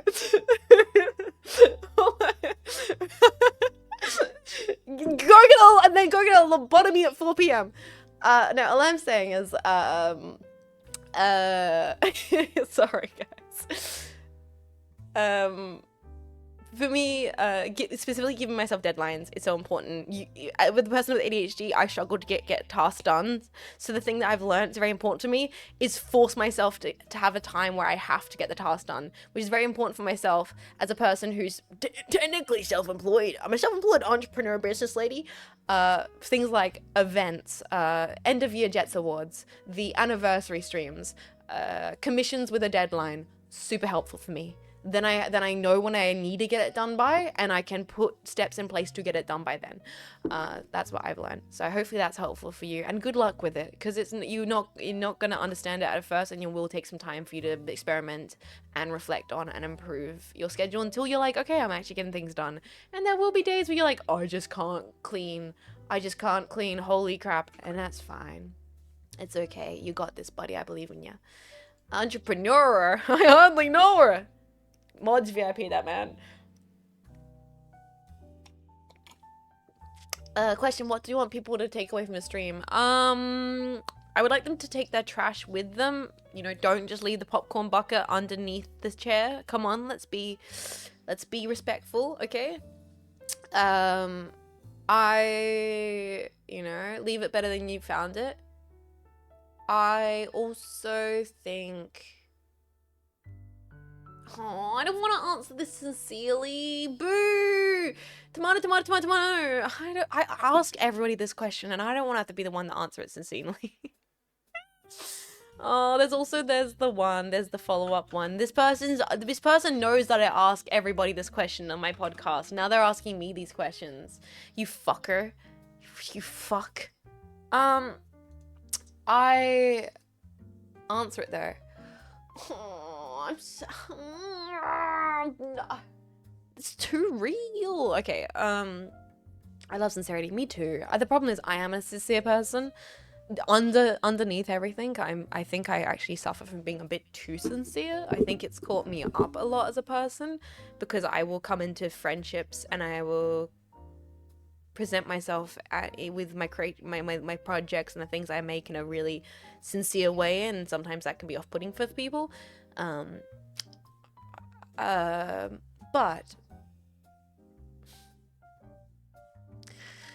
okay, so for me, okay, just between you and me, Jetpack, the most rewarding that this has been for me, and what constantly motivates me every day to keep doing this, is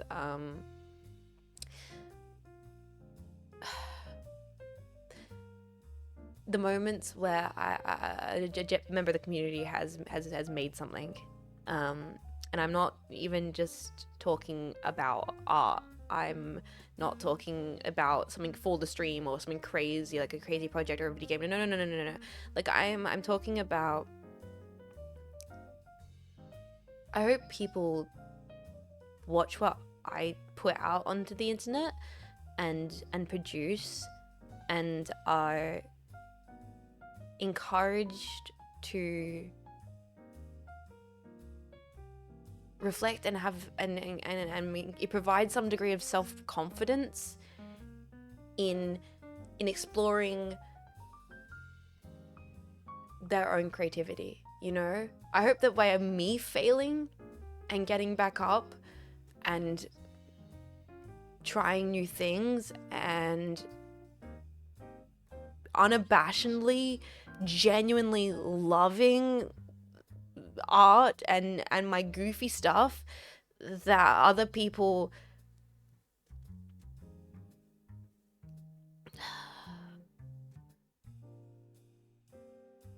if that resonates with someone, that's insane. Because I think when I was younger, I looked up to people like that, and so in spaces where I didn't know what it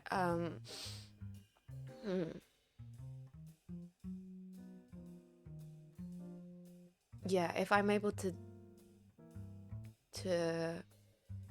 do that, that's kind of that's kind of crazy. That's kind of crazy.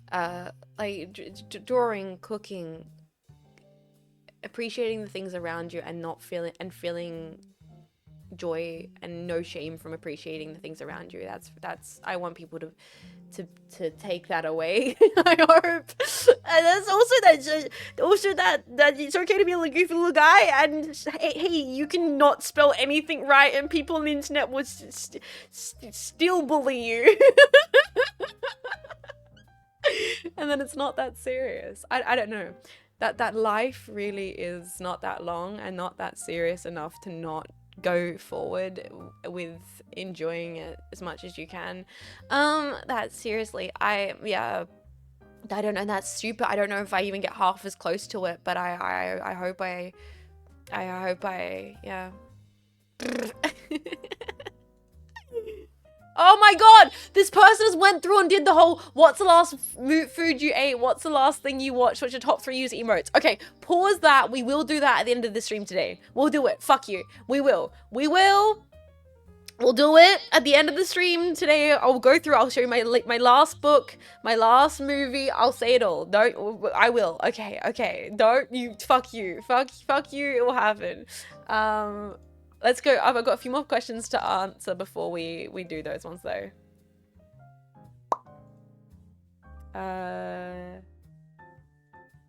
Oh, what would 2050 think about 2025 jets? Should I send her a letter? Should we do a like, hi, 50-something-year-old jets? Should we do it? And then, like, if I'm still streaming when I'm 50, we show her the clip, and I cringe. I cringe. I will say this, Jets, you and this community have made me feel more encouraged to take more pictures and appreciate beauty. That means so much to me. You don't even understand. I want to grab you by the shoulders and shake you like... that means so much to me. And that's the thing. You know what it is? When I was younger, all I wanted was for someone to be that for me. And I think in life, still want someone to be that for me. And maybe there's not going to be, and that's okay. You got to learn to be that for yourself at the end of the day. You do. You got to learn to be that for yourself. And you all are learning, hopefully, for these streams to be that for yourselves. But in the meantime, while we're all still learning to be the biggest supporter for ourselves and the biggest, like, friend to ourselves, I hope that in that interim, I can provide a space in which you feel encouraged to enjoy your creativity. I hope that makes sense. You know, sometimes like I shared something when I was younger and I was like, check this out, and people, there's, you know, you got nothing from it. Like, no, like people, you know, there was no one around me that seemed to match that enthusiasm for doing and enjoying things. I hope that my enthusiasm for that, you know, matches, you know, your guys' production of it. That makes sense. I've been proud of myself to fuck yeah, because that's I think that's the end game is first and foremost being a fan of yourself, which is hard to do and takes time. What would I hope, you know what? Hey, 2050 Jets. Is Twitch even a platform? First of all, how was World War III? You know, what uniforms were like? Were they like? Were they cringe? Were they lame? Did they finally colony drop Sydney? Is Twitch even a platform anymore? How's the Nibblins? How's Vishayon? Oh, you're telling me Vishayon exploded in the Great Cleo Ite drama of 2034? Tell me all about it, Queen. Hi, all Jets. Everyone in chat say hi, all Jets. We'll see if I recognize any names. Any chatters' names. I probably will. It'll probably make me cry. Probably more than anything. It would be less actually watching myself. It would be like, oh my god, it's insert one person who called me a femboy. Ah, and I'll start tearing up. Don't start tearing up now that I've said femboy. Is femboy even a term right anymore? Hi, old lady Jets. I don't know. I please tell me you finally are a fan of yourself. You should be making stuff that you yourself are a fan of, bitch. If you try to do that, so at least actually then enjoy it, bitch. Like, sorry. Oh my god. In 2050, my nibbling's gonna be older than I am now.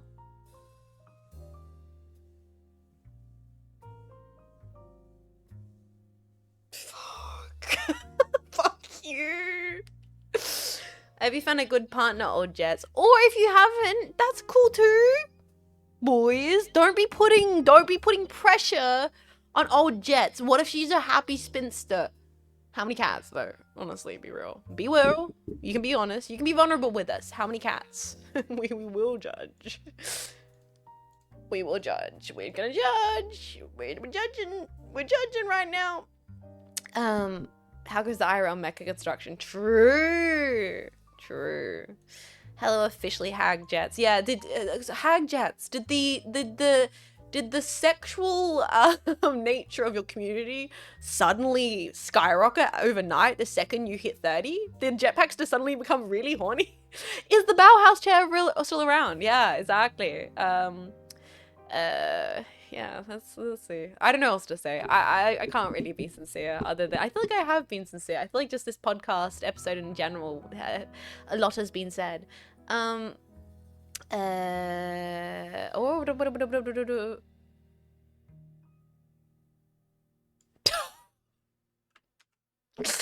You fuckers. I fucking hate you all. I hate you all. Take back the I love and appreciate this community. Nah, suck my dick. All of you. Fuck you. I don't care. This is one singular jetpack. You're all involved in this, and I know you guys will all find it hilarious. And so therefore, fuck you. Hi, Jess, long time. 2025, I'll call you first time. 2026 year. Love that. That's funny, you asshole. That's actually funny. I would like to ask advice from you that I think you are an expert of. I have this girl and I like a lot, and I really think she's the best person I've ever met. Now, what I need from you is how do I fumble this and lose all my time? You fuckers! How do I fumble this and lose all my chance to date her? I believe you might have knowledge and expertise in this matter. I want to do the opposite. Oh, I want to do the opposite of your advice. Anyway, happy 4th year of streaming. Thank you for reading my question. First of all, don't have an avoidant attachment style.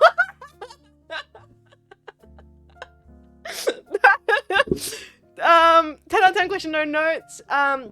Therapy, probably. Yeah, either don't have either the avoidant attachment style, or what's the other really insane one? Anxious attachment. Just, you know what? Be the 1.1% of human existence who has a stable attachment style or something.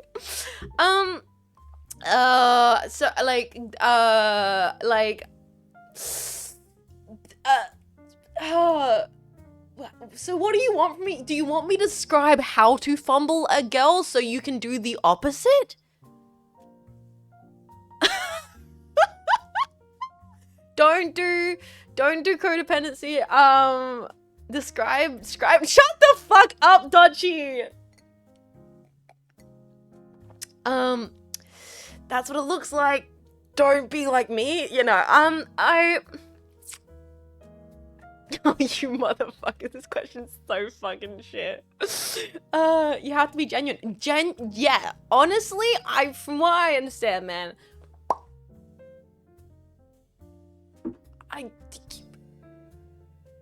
okay, so let me actually take in what bro's saying, and then you know what? I'm gonna be wingman Jets. I'm gonna say to you what I've said to friends who've then ended up in good things, because I once again, like I said, I've got experience from outside looking in. I'm a good shoulder to listen to. I'm gonna be your wing Jets. All right, so there's a girl, you like her a lot.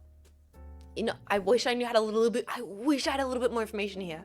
I think she's the best person I've ever met. All right, that's an interesting red flag for me, actually. Do you know, like, what side does she put the toilet paper on the toilet roll? You know, does she properly screw the lid back on the milk? You know, like there's some. Are you sure about this, right? What I need you to understand is that she's not. First of all, that's okay. I think does she put the toilet seat down? What I need is don't be fully bought before you try. Not even that. I'm just saying, like, I think first of all, you need to understand, are you the best person ever? No. Are you a bit shitty and a bit weird and a bit cringe? Absolutely. We all are. You need to, I think, that pedestal we're talking about, that pedestal, you're putting her up there. You're putting her up there on that freaking pedestal. She's fucking wearing some cute ass high heel boots. Suits her vibe. Good for her. She looks good and going out on the nice little cute date and stuff. But that's a long way for her to fall down from. You don't want to get hurt. So don't put her up there, right? See her eye level. She's a person. You're a person. You really enjoy her. Great. But you need to be like... You need to be understanding her as that. That's first of all, right? Because you don't want to start being nervous. Be like, oh my god, she's the best thing. She's the best thing ever. And oh my god, I can't fuck this up. I can't fumble her. I can't fuck it up, bro. Because then you're not being yourself. Call back. Because then you're not being yourself. Because you're all like, oh my god, she's the best person ever, and I'm shit, but she's also shit. She's also a person. Bring you guys down eye to eye, then you work that shit out together. So you need what you need is, yes, if I fumble this, I'll literally explode. Bro! Bro, you can't you know what, the only thing you can fumble? You can fumble an idea. You can fumble a concept. You can fumble your fear. Because here's the thing, you're not gonna fumble reality. Because there's nothing to fumble in reality. Because in reality, it either works out or it doesn't work out. Fumble's a fucking concept, man. That's mind freak. Yeah, because in reality, there's no fumble, because in reality you either learn stuff about each other and realize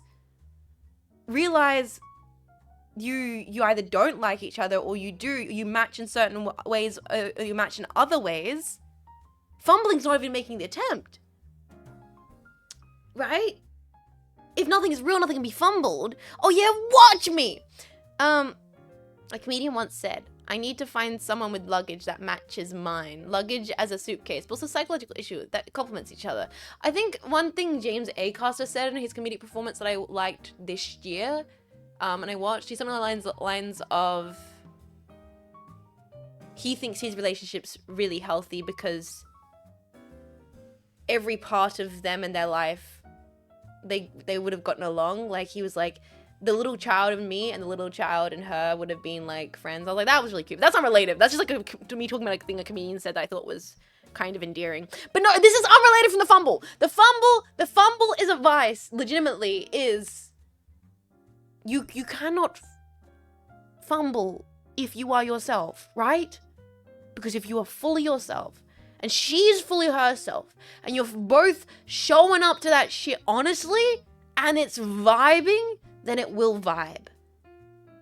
If she's honest and you're honest and you both show up sincerely and it doesn't work out, that sucks. But that's not a fumble. That's a life lesson, and that's great because you can't force something in the end of the day. You know? I hope that makes sense. You know, we're all fumbling for life anyway. What's one more to the pile? Right, now I try to do the opposite. Now try to do it opposite. That's actually nice advice. Once again, I don't know where this good advice comes from. But you know what? I'm gonna take it. So I've seen a lot of shit in my life. But to be fair, and I spent a lot of time this year in therapy. To be fair, not for that stuff, just in general.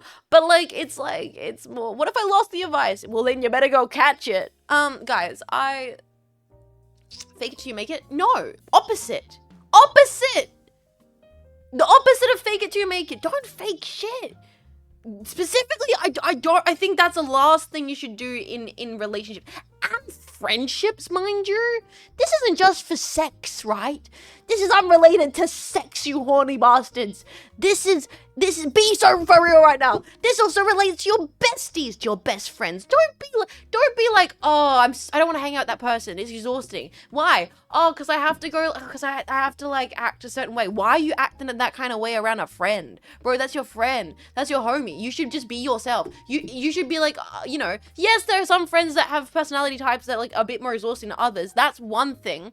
But don't be like, don't have to put on face around people. And if you're having to put on a face to be around this person just to enjoy their company, maybe their company's not that worth it.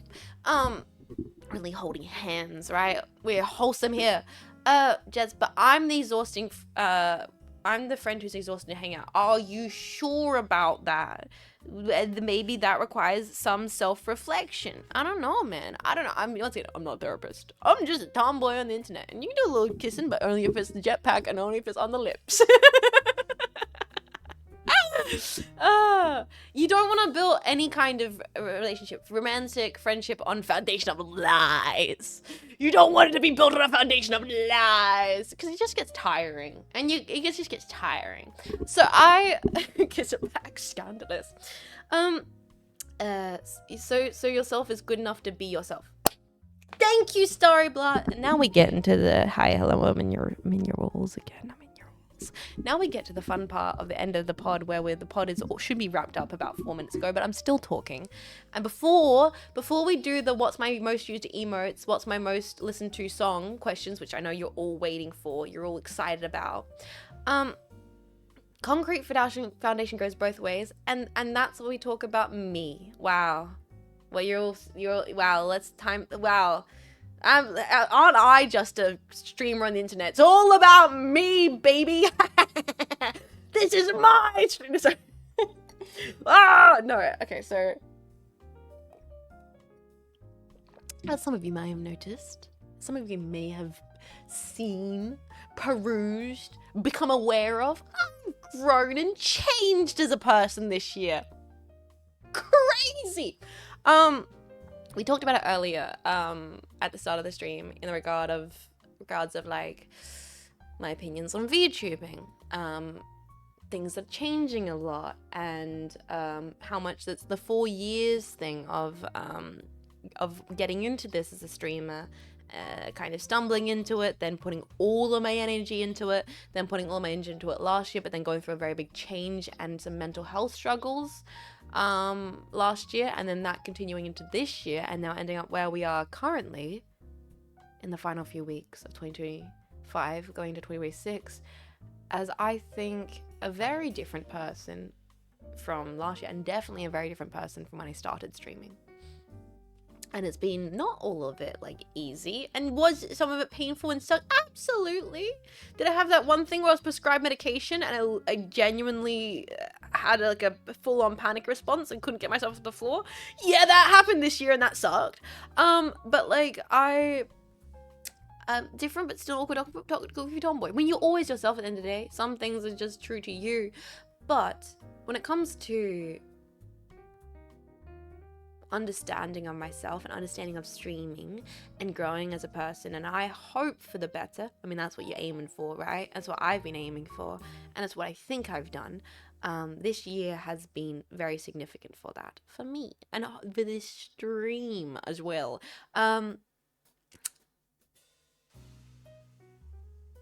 How candid am I gonna be?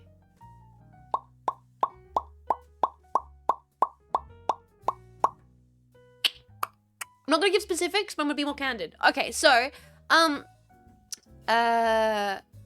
the end of the last year, like I've talked about beforehand, health stuff, not just essentially, broadly speaking, mental and physical health, both in connection with each other, were at a all-time low, going out of 2024 before my move, for a multitude of reasons, and as a catalyst to themselves and to making themselves worse. Basically, I was on a kind of slippery slope into a very physically, mentally negative space that I didn't enjoy, that I was falling into, honestly. Like, and you don't realize it. One of those things that I think, if anyone in this chat has ever struggled with mental, physical health problems and stuff, I think a lot of people understand. Bro, you don't just wake up and go like, yeah, I'm gonna plug the depression in for today. Like, you don't. It's not like it's a fucking choice. Like, half the time, it happens. Slowly, and sometimes you don't realize you're in the pit until you're at the bottom of it, right? And the important thing at that point, if you are able to realize it, if you are fortunate enough to realize it, is then the daunting realization of getting to a point you now have to try and get out of or through, you know?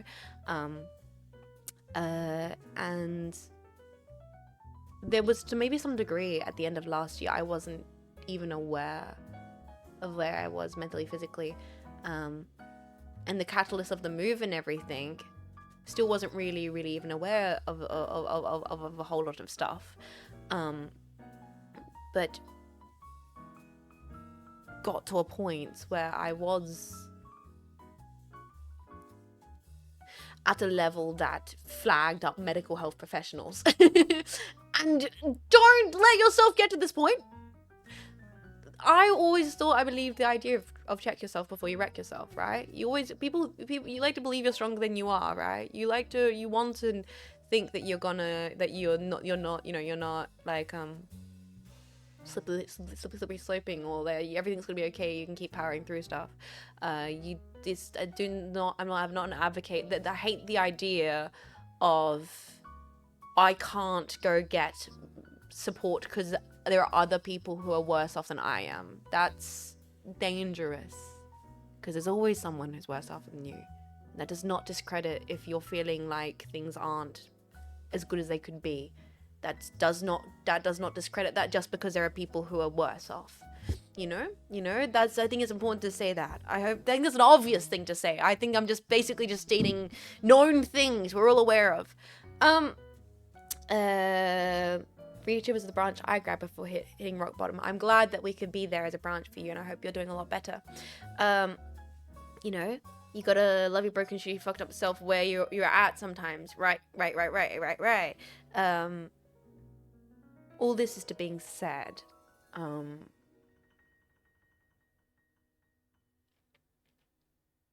Unfortunately for me, once again, I'm trying to be candid without saying too much because I don't want to concern packs. Fortunately for me, it's a combination of a lot of stuff in my brain, mostly chemical, things I have to like be productive about avoiding because my brain has like negative pathways. I did get to a point at the start of this year, and I kind of mentioned it, that I was and do not concern, and literally I think I'm a bit more okay with candidly talking about this now because I spent the entire year working on it. In fact, I went to my appointment the other day, and I've had to be filling out these forms and these documentations, and I'm getting blood tests and, you know, certain things and scanners and stuff, you know, tested, and I passed one of these forms with a perfect a recovered metric, which was crazy. And everybody in the team's like, bro, like, so proud of you, you're doing so well. So many other people don't get through this shit as quickly as you have. And I'm like, that's crazy, wow, great. What? And I have to say, I'm very fortunate to love what I do and have people around me who support me, family and friends. And sincerely and empathetically, I want to say to anybody right now who knows people or is in the community, and I don't care how cringe this is, I want to say to you that if you're going through stuff right now like that, and also you're in a position where you're not sure about yourself in life, I am so fucking sorry, and I'm sending you so much support. I'm so lucky to have this space as a motivator to improve and to get better. Not everybody has that. Not everybody has a job. Not everybody has friends who are all around, a community around them. And if you're struggling, and then the only thing around you that can help you out that is yourself, and you're already in a negative space, that's so fucking difficult, man. Like, and I'm like, that is difficult, and you completely valid in feeling like that's tough, because that's tough as fuck. Like, holy shit. It's like the holiday season, and like, it's a tough time for a lot of people. So I'm so grateful for my 3 housemates who are also nerds. We met into uni 10 years ago. Like, yeah, I'm so thankful. Like, I'm so thankful. I'm so thankful that I have streaming, because it really is like the biggest catalyst for my improvement this year, is being able to be motivated. Like, dudes, it pissed me off so much at the start of the year that I could not stream as much as I used to. All those 4-hour streams at the start of the year, 3-hour streams where I was just exhausted because my body was not working right and my brain was not working right, and it pissed me off.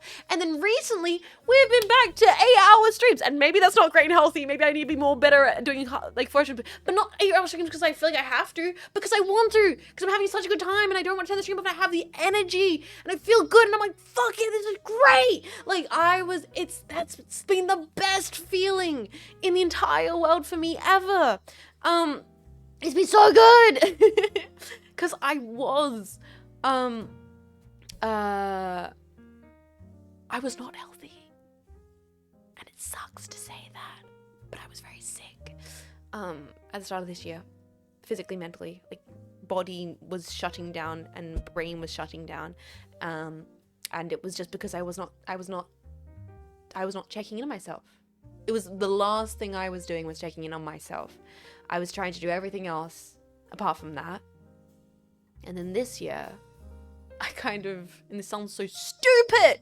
This sounds so stupid to say, but I realized, bro, you cannot build a house with no foundation. The fucking wolf gonna huff and puff and blow that shit down. Like, real. But like, it's insane to say that. But it's so easy. It's so fucking easy to distract yourself with work and jobs and family and friend and everything else and be like, I'm gonna worry about myself. I mean, I'm gonna worry about my brain feeling happy or sleeping well or eating well or living well or blah, blah, blah, blah, blah. Like, I don't know. No! It sucks. It sucks. It sucks. It sucks. It sucks. It sucks. It sucks. But you're kind of stuck with yourself and you have to not just take care of it, but it's so lame and cringe. But you gotta like appreciate that thing actually sincerely enough to put the effort to take care of it. And it's yeah. All the extra stuff we think makes us who we are. Exactly. But at the end of the day, there's this physical thing you gotta kind of get in touch with before all that. And spent so much of my life avoiding doing that until this year. So much of that time.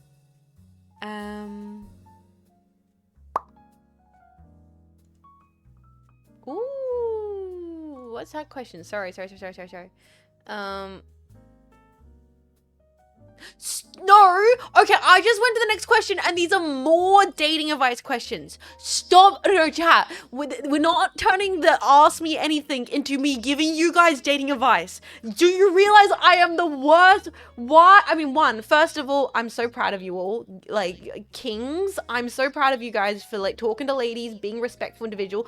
All the people in these questions aren't being disrespectful to these women. You guys are being incredibly respectful and be like, she's really cool. I love her hobbies. We get along. We talk well. Like, you're seeing them as a person. So first of all, you guys are, I think, ahead of like 99% of most guys, unfortunately, in this day and age. And I appreciate you all. And I literally, mwah, kisses on the forehead. That's my lads. I appreciate you all. But this is the blinds leading the blind. Like, I'm so proud of this community for being a bunch of chill bros who want to respect women.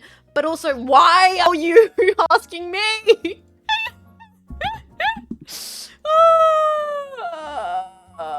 But don't you have lots of experience in dating worlds and wisdom from it? God, I swear to God. I'm cowering and I'm not answering the question. This isn't Ask Me Anything. This isn't Ask Me Anything, isn't it?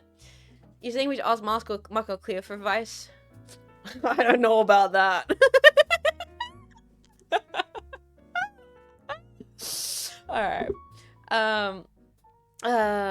We do have a boyfriend. The name is Marco. True. I'm the true Tom boyfriend. That's right. That's right, baby. That's right. So time's a flat circle. Everything we do, we've already done countless of times. We'll keep doing it over and over again. I'm fine with that. I'm fine with that personally.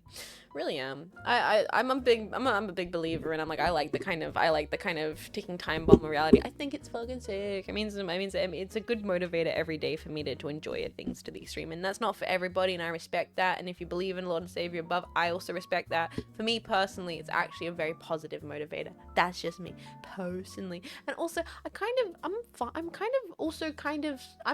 I'm not like the most unspiritual person. Like, I'm not the most unsuperstitious or the unluck driven person. Not that at all. I'm kind of just, my opinion really is if it allows you to appreciate day to day, and if it allows you to express kindness to other people, that's the most important. Like, even if time's a flat circle and everything we do we've already done countless of times, I keep doing it over and over again.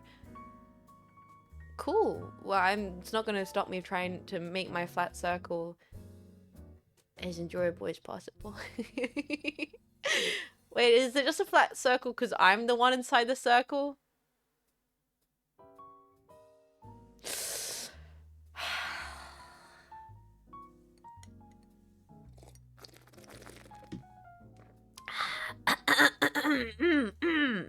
So, I've talked way too much. This is the longest episode of the pod we've had in a very long time.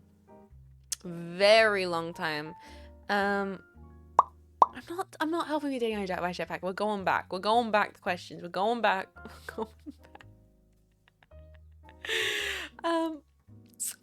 I'm the flat circle. Yes, yes, yes. This is the one. It's like the current messages, current manga, current media, the current media questions. That's the ones. We're gonna do it. We're gonna wrap it up, bozo. We're gonna do the final Jets questions. I mean, have I said everything I want to say? Have I said everything? It's good chats, Jet. Same time next week. Nope. Packing Pod is going on pause. It's going on pause until New Year when we have the first official episode of season 2. You'll find updates about those when they hit the timeline, when they hit the Discord, when I have all the schedule and the guest list organized. Podcast, more like podcast, which will be a shame because I do enjoy these chats. I do enjoy having this dedicated space where I get to genuinely, candidly talk about streaming and my feelings about stuff. And you guys are like, as long as you sit here and you know you should take everything I say with a grain of salt, and also that I'm the biggest dummy ever, and we're literally just yapping. And except for the fact that I am also Chad tomboy mass and like. Bro, like, women, they just don't get it. You gotta be mewing. Like, my Shure microphone just gave me the biggest cock ever. That's crazy. Like, oh my god, bro, if you're not locked in, then you're locked out. I could actually have 2.5 extra hours in the day if I really just locked in. Like, Guru Faymas. We're gonna steal the moon. Wait, that's Guru Faymas. Insane statement is just jumping in the stream too. Welcome in. Okay, yeah, so wake up 3 a.m. so I got more time in the day. True. No, you see, you wake up at 3 a.m. so you have more time in the day. I wake up at 3 a.m. because I got insomnia. We are not the same.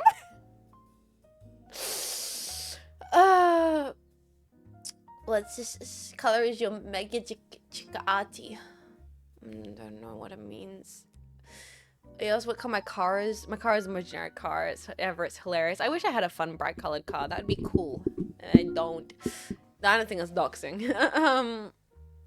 Hey, but you said sometimes you have dreams. That might be improvement. I do. I have crazy dreams. I have insane visual dreams. A lot about stream. A lot about my friends. A lot about life. It's weird.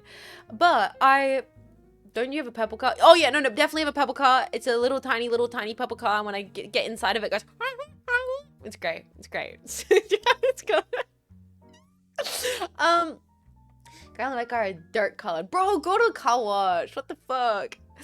Something of plus streams is wild. Welcome to my reality. You often wonder why streams are the way that they currently are. Says a lot. Lucid dreams? Yeah, totally. Okay, guys, this is you're keeping me on the fucking phone with this conversation. I see what's happening. I have to end this. Have lunch. I've got work to do, boys. Talking about work to do. Jets Awards are upcoming! Exclamation point awards. If you have not voted, please vote. I cut down the categories a lot this year. I cut down the submissions. I cut down the categories in general. I think it's better for me to be able to handle everything. I also think it's just better for you guys. In the past years, there was lots of submissions. I think it was a lot to go through. But this year, you guys get to have a couple of submissions, watch the videos, vote for it, have a great time. And then I am putting a little bit more time into other stuff. So the awards themselves will still probably be the exact amount of time we do every year. It's not like the award show is being cut in half or anything like that. But it's going to have a focus on other stuff instead of just bulking out the categories with a bunch of submissions. When does voting close? Voting closes on the 27th, I believe. So that's the weekend after Christmas. And then on that weekend, I do all the final editing of like the winning videos, all the final stuff. And then we do the Jets Awards on the first Monday of, the final Monday of the month before New Year's Eve. Vote now. It doesn't take that long to vote. It's a really easy vote form this year. Things are spelled incredibly wrong. Please enjoy it. It's a fun little walk back at the year. You were hard at work getting this set up. Good job. I will admit, it's definitely, I crunched it. It's a lot more rushed than last year. I think that's okay though, because there's a lot that's been going on this year with life and with health and with everything, and looking forward to the new year. Before I do the final questions, let's actually take a second to talk about the new year. and resolutions, because a lot of this has been reflecting thus far on the year that's happened, and I don't feel like we haven't done much like looking forward, which we probably will do a little bit on a New Year's Eve stream. But for me, someone asked earlier, are there any things you're looking forward to in the new year? Yes. You will get some teasers or some showcases, or you'll be able to see some things at the Jets Awards that are upcoming in the new year that I hope you guys look forward to seeing. Because I can't help myself but put together a little, you know, something. And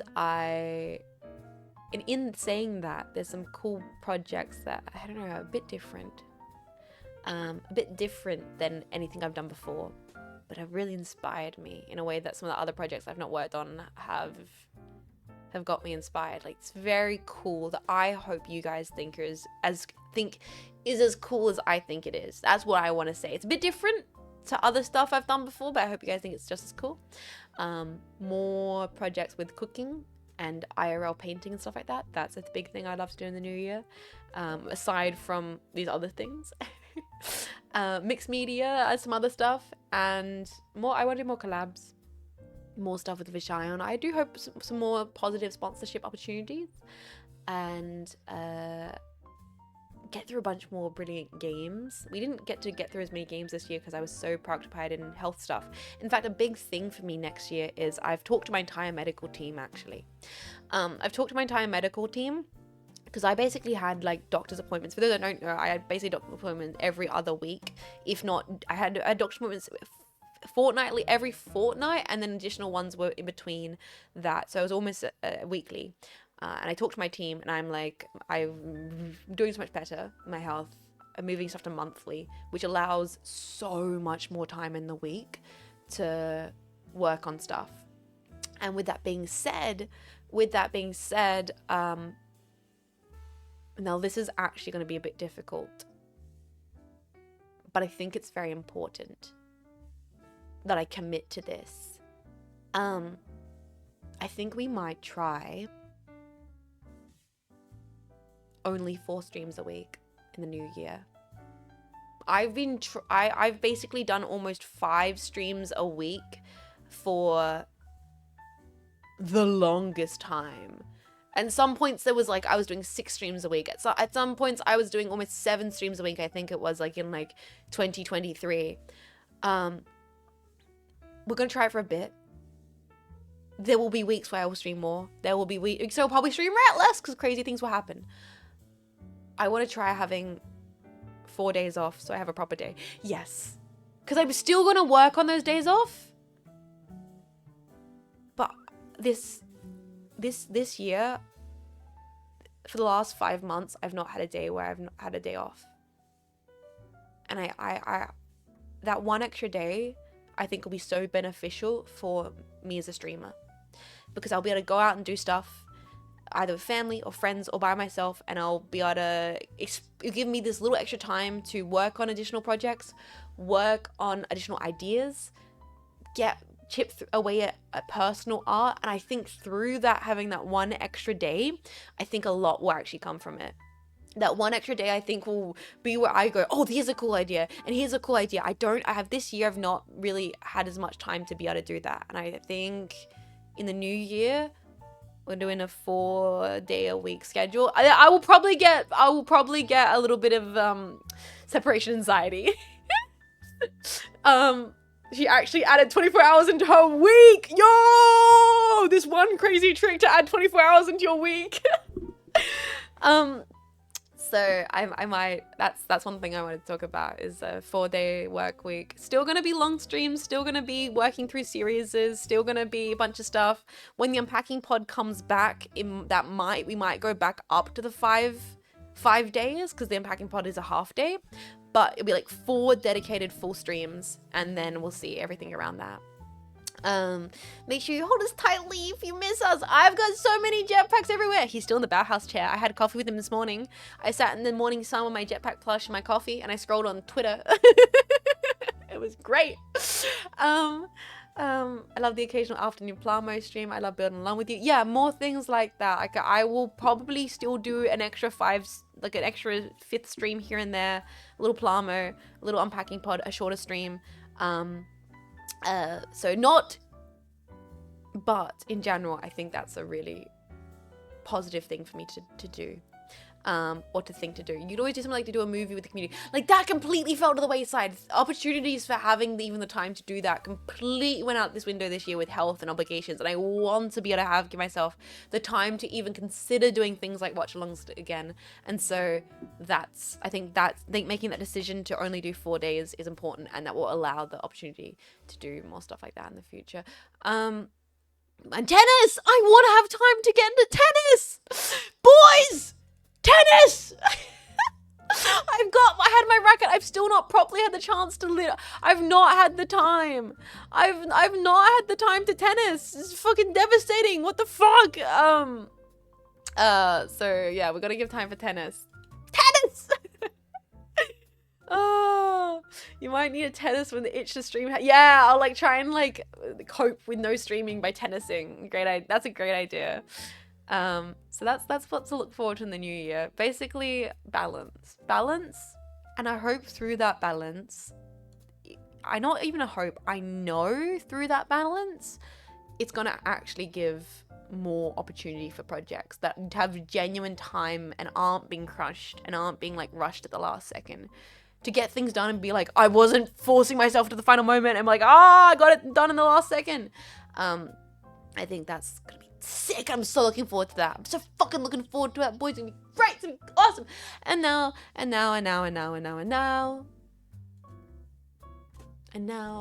what was the last /current book /manga you're reading? I don't read manga. I don't actually have a manga I'm currently reading, unless you count. I don't have a manga I'm currently reading, and so but I am on the final chapter of. I'm on the final chapter of Poetics of Space, and thank God, because I'm so over that book. I'm so over it. It's great, but I'm so over it. It's been just such a slog, and I'm just like looking forward to picking up another book in the new year. I'm basically just like, I need to finish this book before the end of the year. So thank God. Poetics of Space, I can't recommend it compared to other stuff I've read this year. Should I go through every book I read this year? Because I read a lot of books this year. Well, a lot. I read like a decent few. It's basically a textbook. Yeah, it's basically a textbook. It's like so much. What books did I read this year? Okay, I read...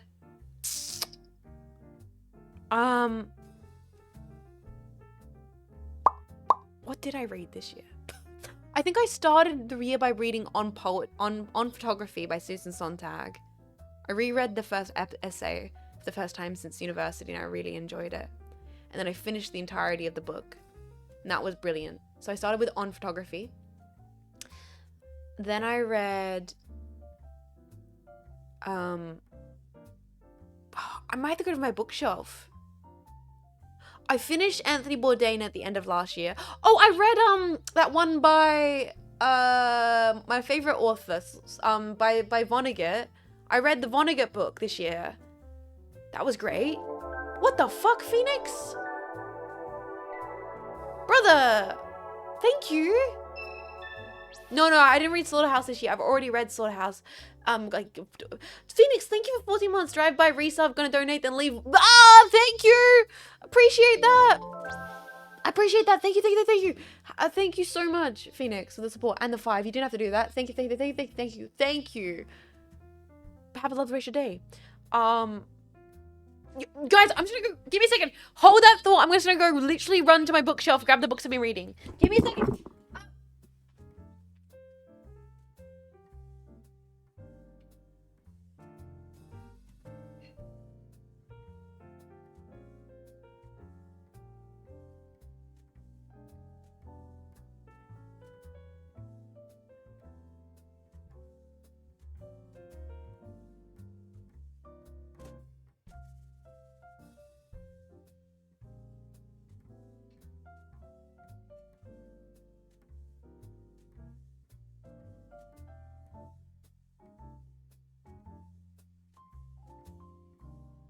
Okay, I read a lot more books than I thought I did.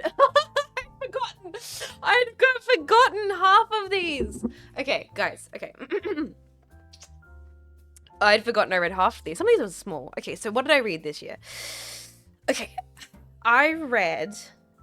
I'm being so honest right now. I read On Photography by Susan Sontag. Then I read Cat's Cradle by Kurt Vonnegut. Then I read What Time Is It by John Berger. Then I read the book On the Taboo Against Knowing Who You Are by Alan Watts.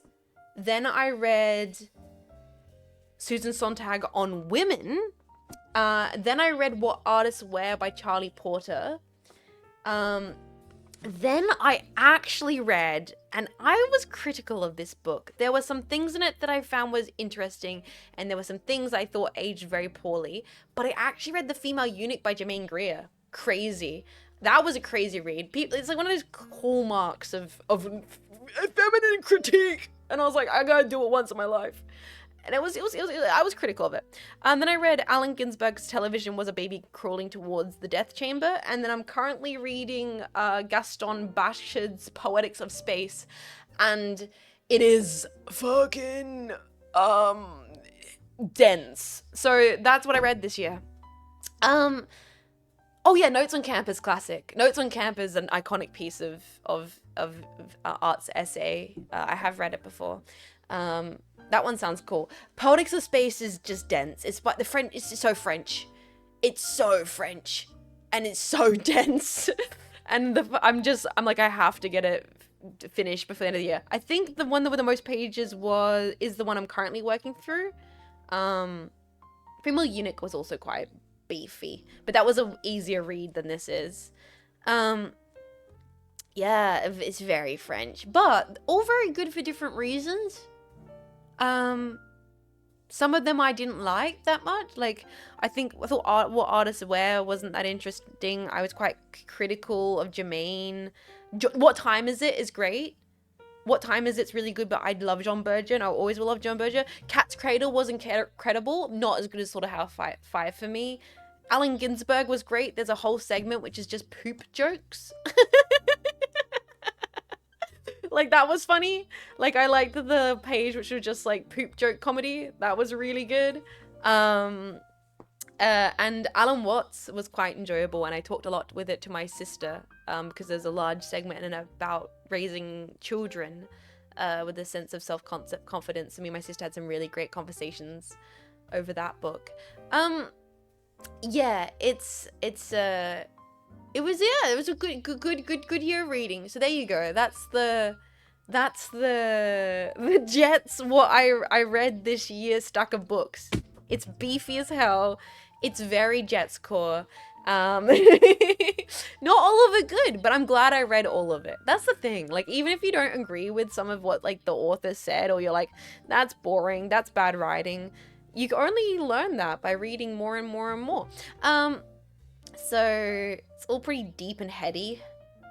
Yeah, me with your dad chat. Sorry. Let's next question. -2, bro. That was great. Shut the fuck up. I have not read Thomas Ligotti. I should check it out.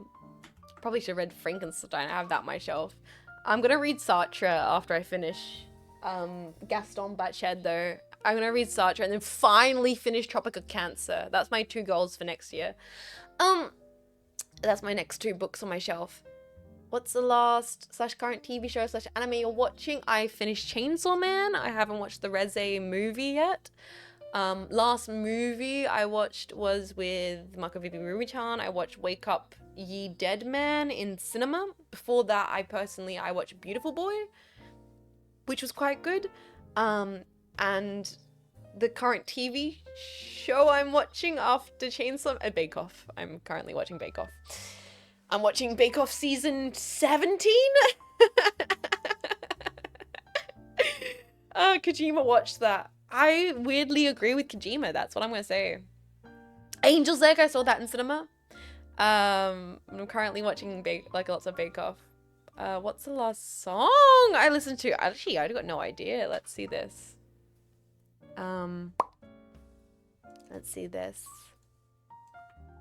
Here we are. What's the last song you were listening to? Let me open up my Spotify. We'll see what else the last song I was listening to. Angel's Eggs are great.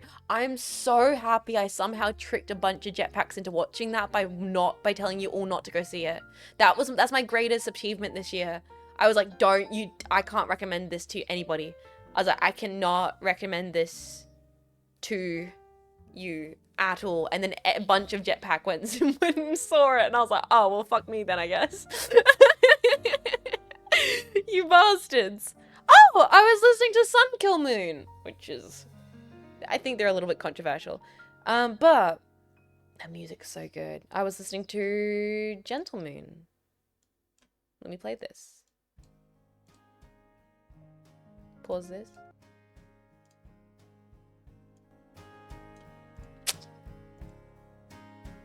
Because I'm a sad country cowboy. It's because it's late. I listen to music when I'm like around my apartment making tea. Sun Kill Moon's kind of great. It's chill as fuck. Sad country, boys. Honestly not the best. Not the best Sun Kill Moon song, but it was just probably shuffled into my rotation. Still searching for the yeet of my whore, baby. What tea do you drink? Yorkshire English breakfast. If you actually ask me for like tea, and I have a little bit of milk and a little bit of sugar, that's the tea I drink. Otherwise, I actually do drink matcha. I have my own matcha set. I'm sorry, I'm a matcha girly. It's fucked up, but I prefer coffee over tea. I like hot matcha though. I don't like cold iced matcha. What is my Oh, and I like a dark chocolate digestive with my Yorkshire tea. That's my go-to. Top songs of 2025. Let's go. Oh, let's go, boys. Top songs. Etta Jones. I loved Etta Jones this year. Got some Black Country New Road. I listened to the single Besties a bunch when that released. That was on my like shuffle. All My Friends by LCD Sound System. Hell yeah. How Soon Is Now is on there. Fuck off. I thought I survived. I didn't listen to any fucking bitch. Got some My Bloody Valentine. Got Belle and Sebastian there. We've got Camera Obscura. Marquee Moon by Television. Yeah, but that's just a banger. Joni Mitchell. Little New Order. Little Pulp. Transmission by Joy Division. Vibes. Heavy Metal Drama by Wilco. Absolutely. Kyoto Song by the Dave Brubeck Quartet. Great, beautiful song. Modern Love by Bowie, that's me. Then this Modern Love by Block Party. There you go, makes sense. Space Age Love Song by the Flock of Singles. Incredible. Get Me Where I'm Dying by Belle and Sebastian. I'm Pulling Through by Etta Jones. Great stuff. Gold Day by Sparkle Horse. Then we've got freaking Infinity Girl by Stereolab. We've got This Must Be Placed by Talking Heads, because of course. We've got Here Comes Your Man by the Pixies. We've got C. Pomona by Sun Kill Moon. We've got some freaking Teenage Riot by Sonic Youth. First Period by Ray Halakumi. John Bon Jovi by Mom Jeans. Of course. Where Is My Mind by the Pixies. This is some Jets core. And through that all we have Rain by like Walter Wensley. We've got Daydreamin' by the Lovin' Spoonfuls. We've got these are all very, very Jets core bullshit. Absolutely. This is a mix of stuff, because I know some of these songs I listen to when I'm driving. Some of these songs are like driving music. Some of this song is music I listen to when I make food, whereas other songs are songs I listen to when it's late at night. So like it's a weird variety because of that, I find. Never-ending maths equations in there up quite high because that's a classic one, as well as In Between Days by The Cure. I'm surprised Bird Sanctuary is so high. Genuinely. I think that that was on like one of my like chill around the house playlists. So I must have. Oh, Sweet Trip. Pavement, Arthur Russell, Glenn Miller, My Bloody Valentine. Yep. The Replacements, Psychedelic Furs. These are all the music I've been listening to this year, and it's just the same old that I always listen to. If honestly, so there it is. That's the music I've been listening to this year. I listened to a bunch of stuff on vinyl as well. I find myself listening to Game Teas quite a bit. Hell yeah. I listened to A Disturbing Man of Mr. Brightside. Have you considered therapy? Asking for a friend. Nah. Power to you, King. Power to you. Really? Oh, that's such a choice. That's such a choice, man.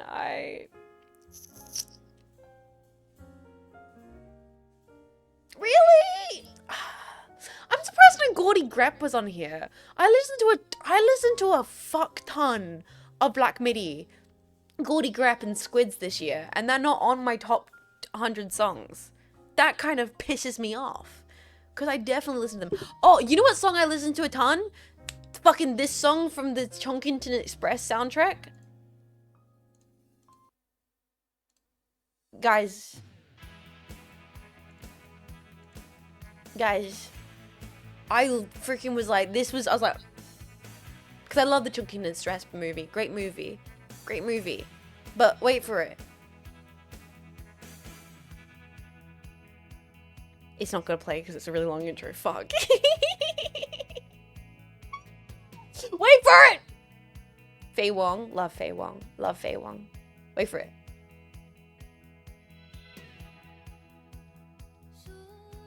Chinese. I was not expecting to be Chinese. So good. It's so good. It's Chinese. It's great. I don't know. Like, just didn't expect it to be Chinese.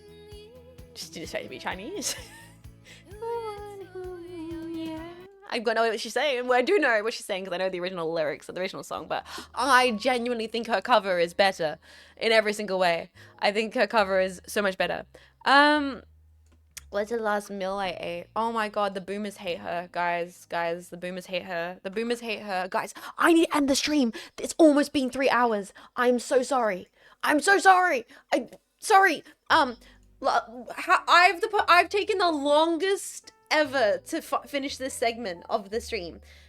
Last meal I ate? Well, if you're asking, I went and got groceries before stream today. And I'm making some cowboy caviar for lunch.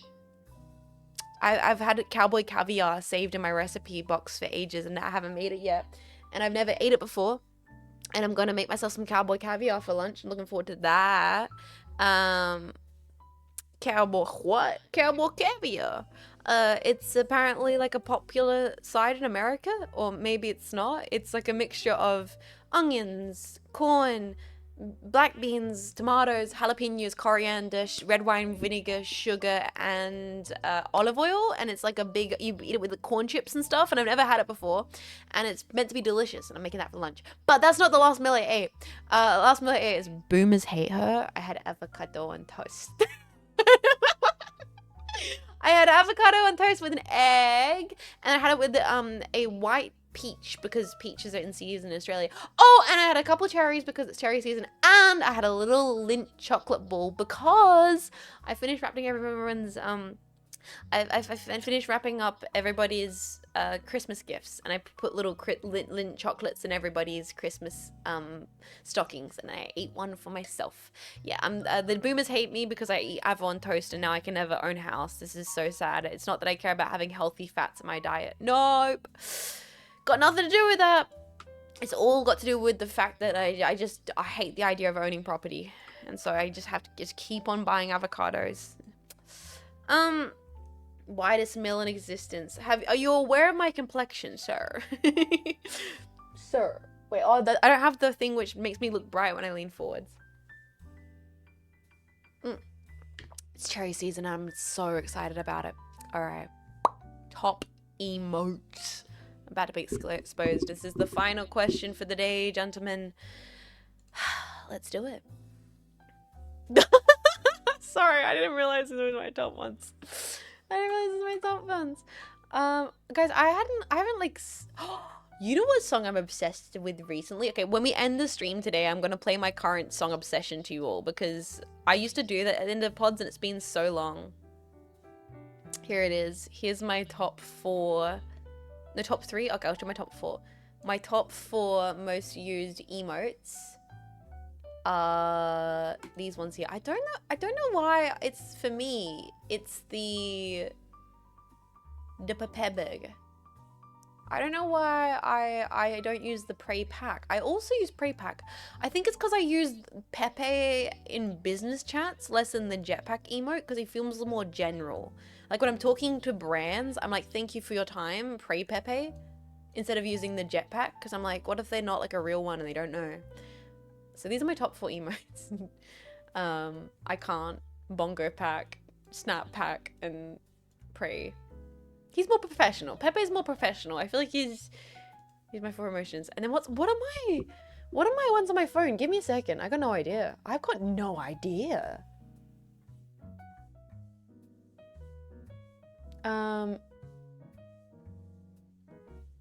What's that one?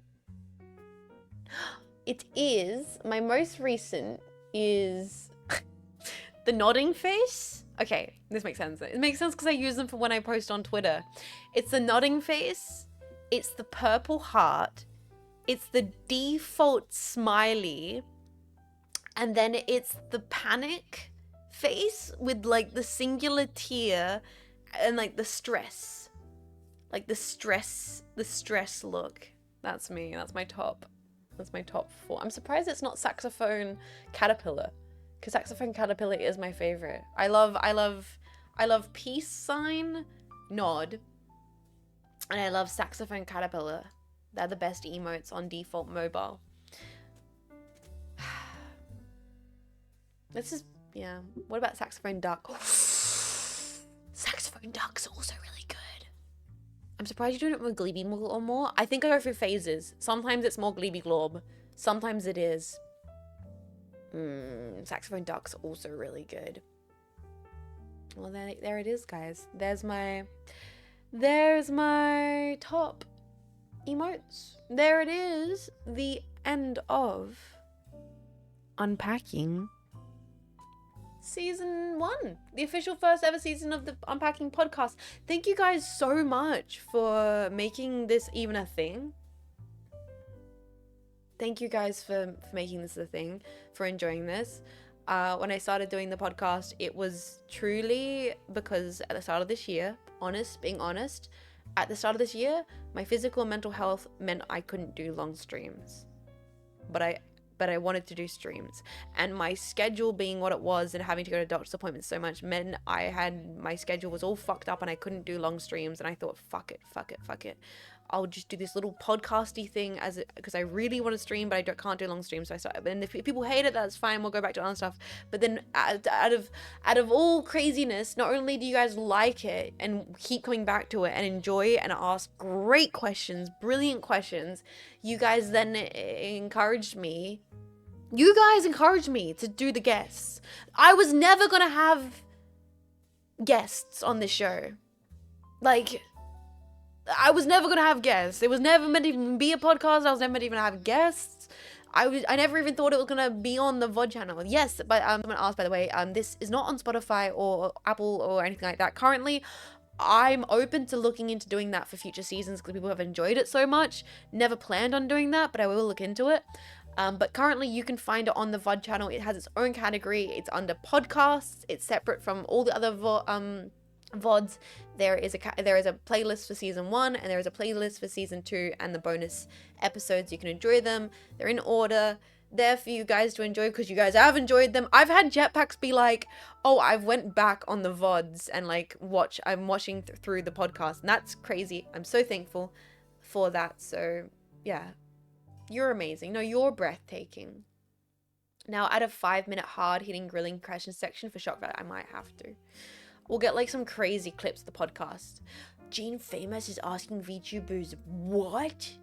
Jean Faymas said this about this political climate in the what? Oh, now that's a perfect thing. We've got 5 minutes left of the podcast before we hit 3 hours. This is now for me to give my take about who won the VTuber award.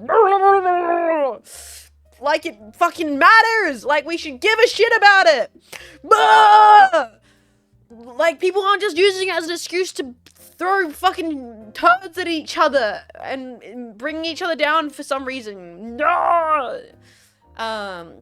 Changes nothing! All it is people, it's all tribalism! Just like what you are, blah, blah, blah. I've looked through some of the past ones, and the one person that edited the podcast stuff together was great! Laser, thank you for doing that. Seriously though, even though I troll you all the time, I believe in you, and you should believe in you too. Thank you, Redford. Thank you for saying that. I had a friend say to me, they were like, because you know this year it's been a lot going through everything in my health and working through a lot of self stuff, working through a lot of self things that I carried inside myself that caused me to get to a position where I chose to not take care of myself. You gotta challenge those things so then you do take care of yourself, and blah blah blah blah. Long story short, I had a friend be like, bro, you appreciate your community, right? And I was like, yeah. You believe them and you trust them and they support you. I'm like, yeah, absolutely. And like you wouldn't talk back to them and like, you know, be like, you're wrong. Would you? I was like, no, I wouldn't. And like they tell you that they appreciate what you do, and I'm like, yes. Why don't you listen to them? Why?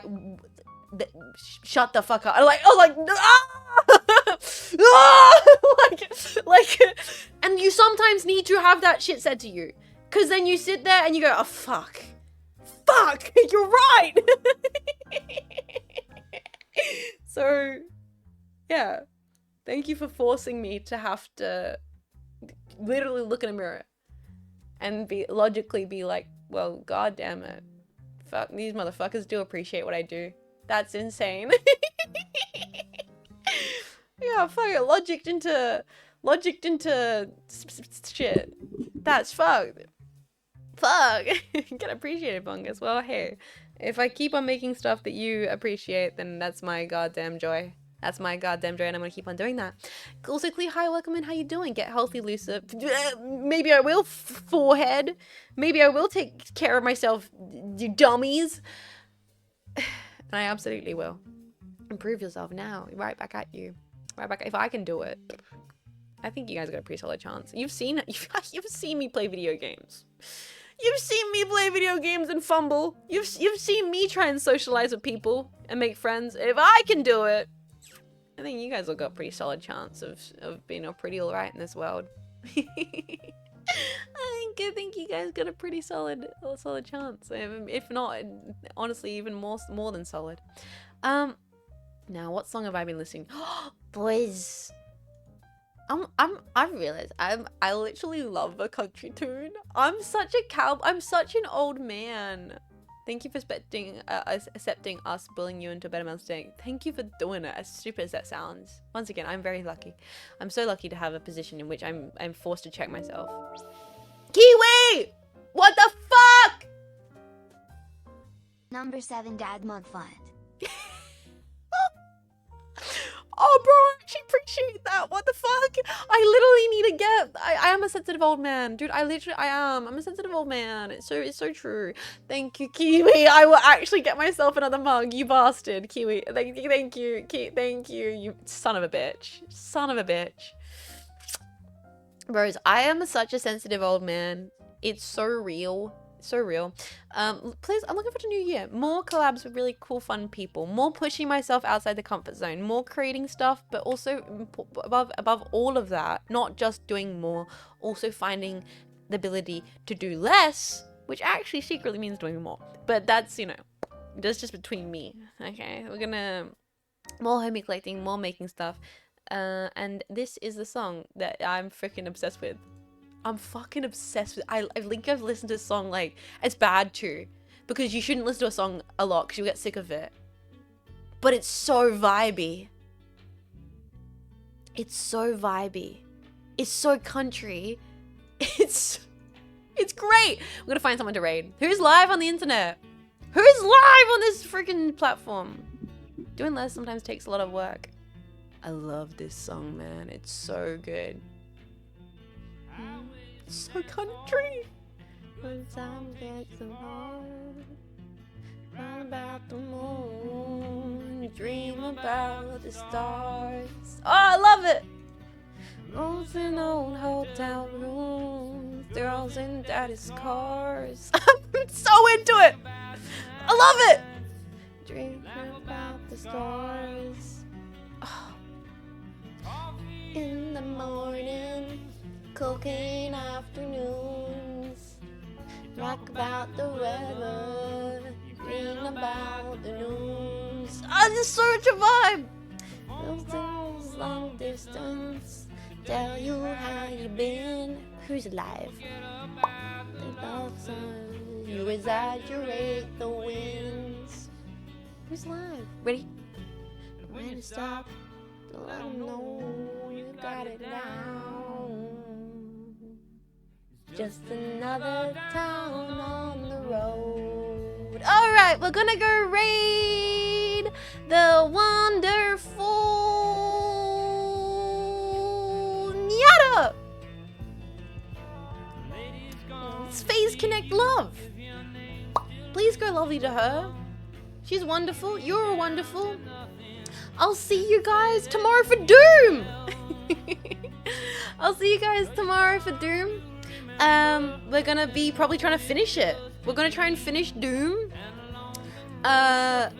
Eternal. So it's gonna be a bit of an endurance stream. And let them stop and let them know you got it down. It's just another town on the road. Have an amazing, a wonderful, a brilliant, and lovely. And until next time, just in case next time, that's all good, because at least this time I get to say jetpack, jetting out. It ain't for the money, it's only for a while. Let's talk about the room. We'll roll away the miles, boys.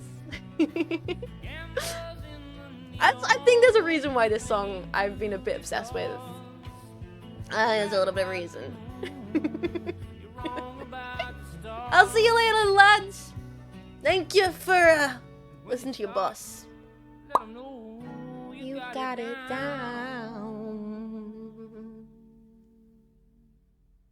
It's just another town on the road. Bye bye. Bye bye. This has been a Cynapse Inc. broadcast. Cynapse Inc. linking you with a safer tomorrow.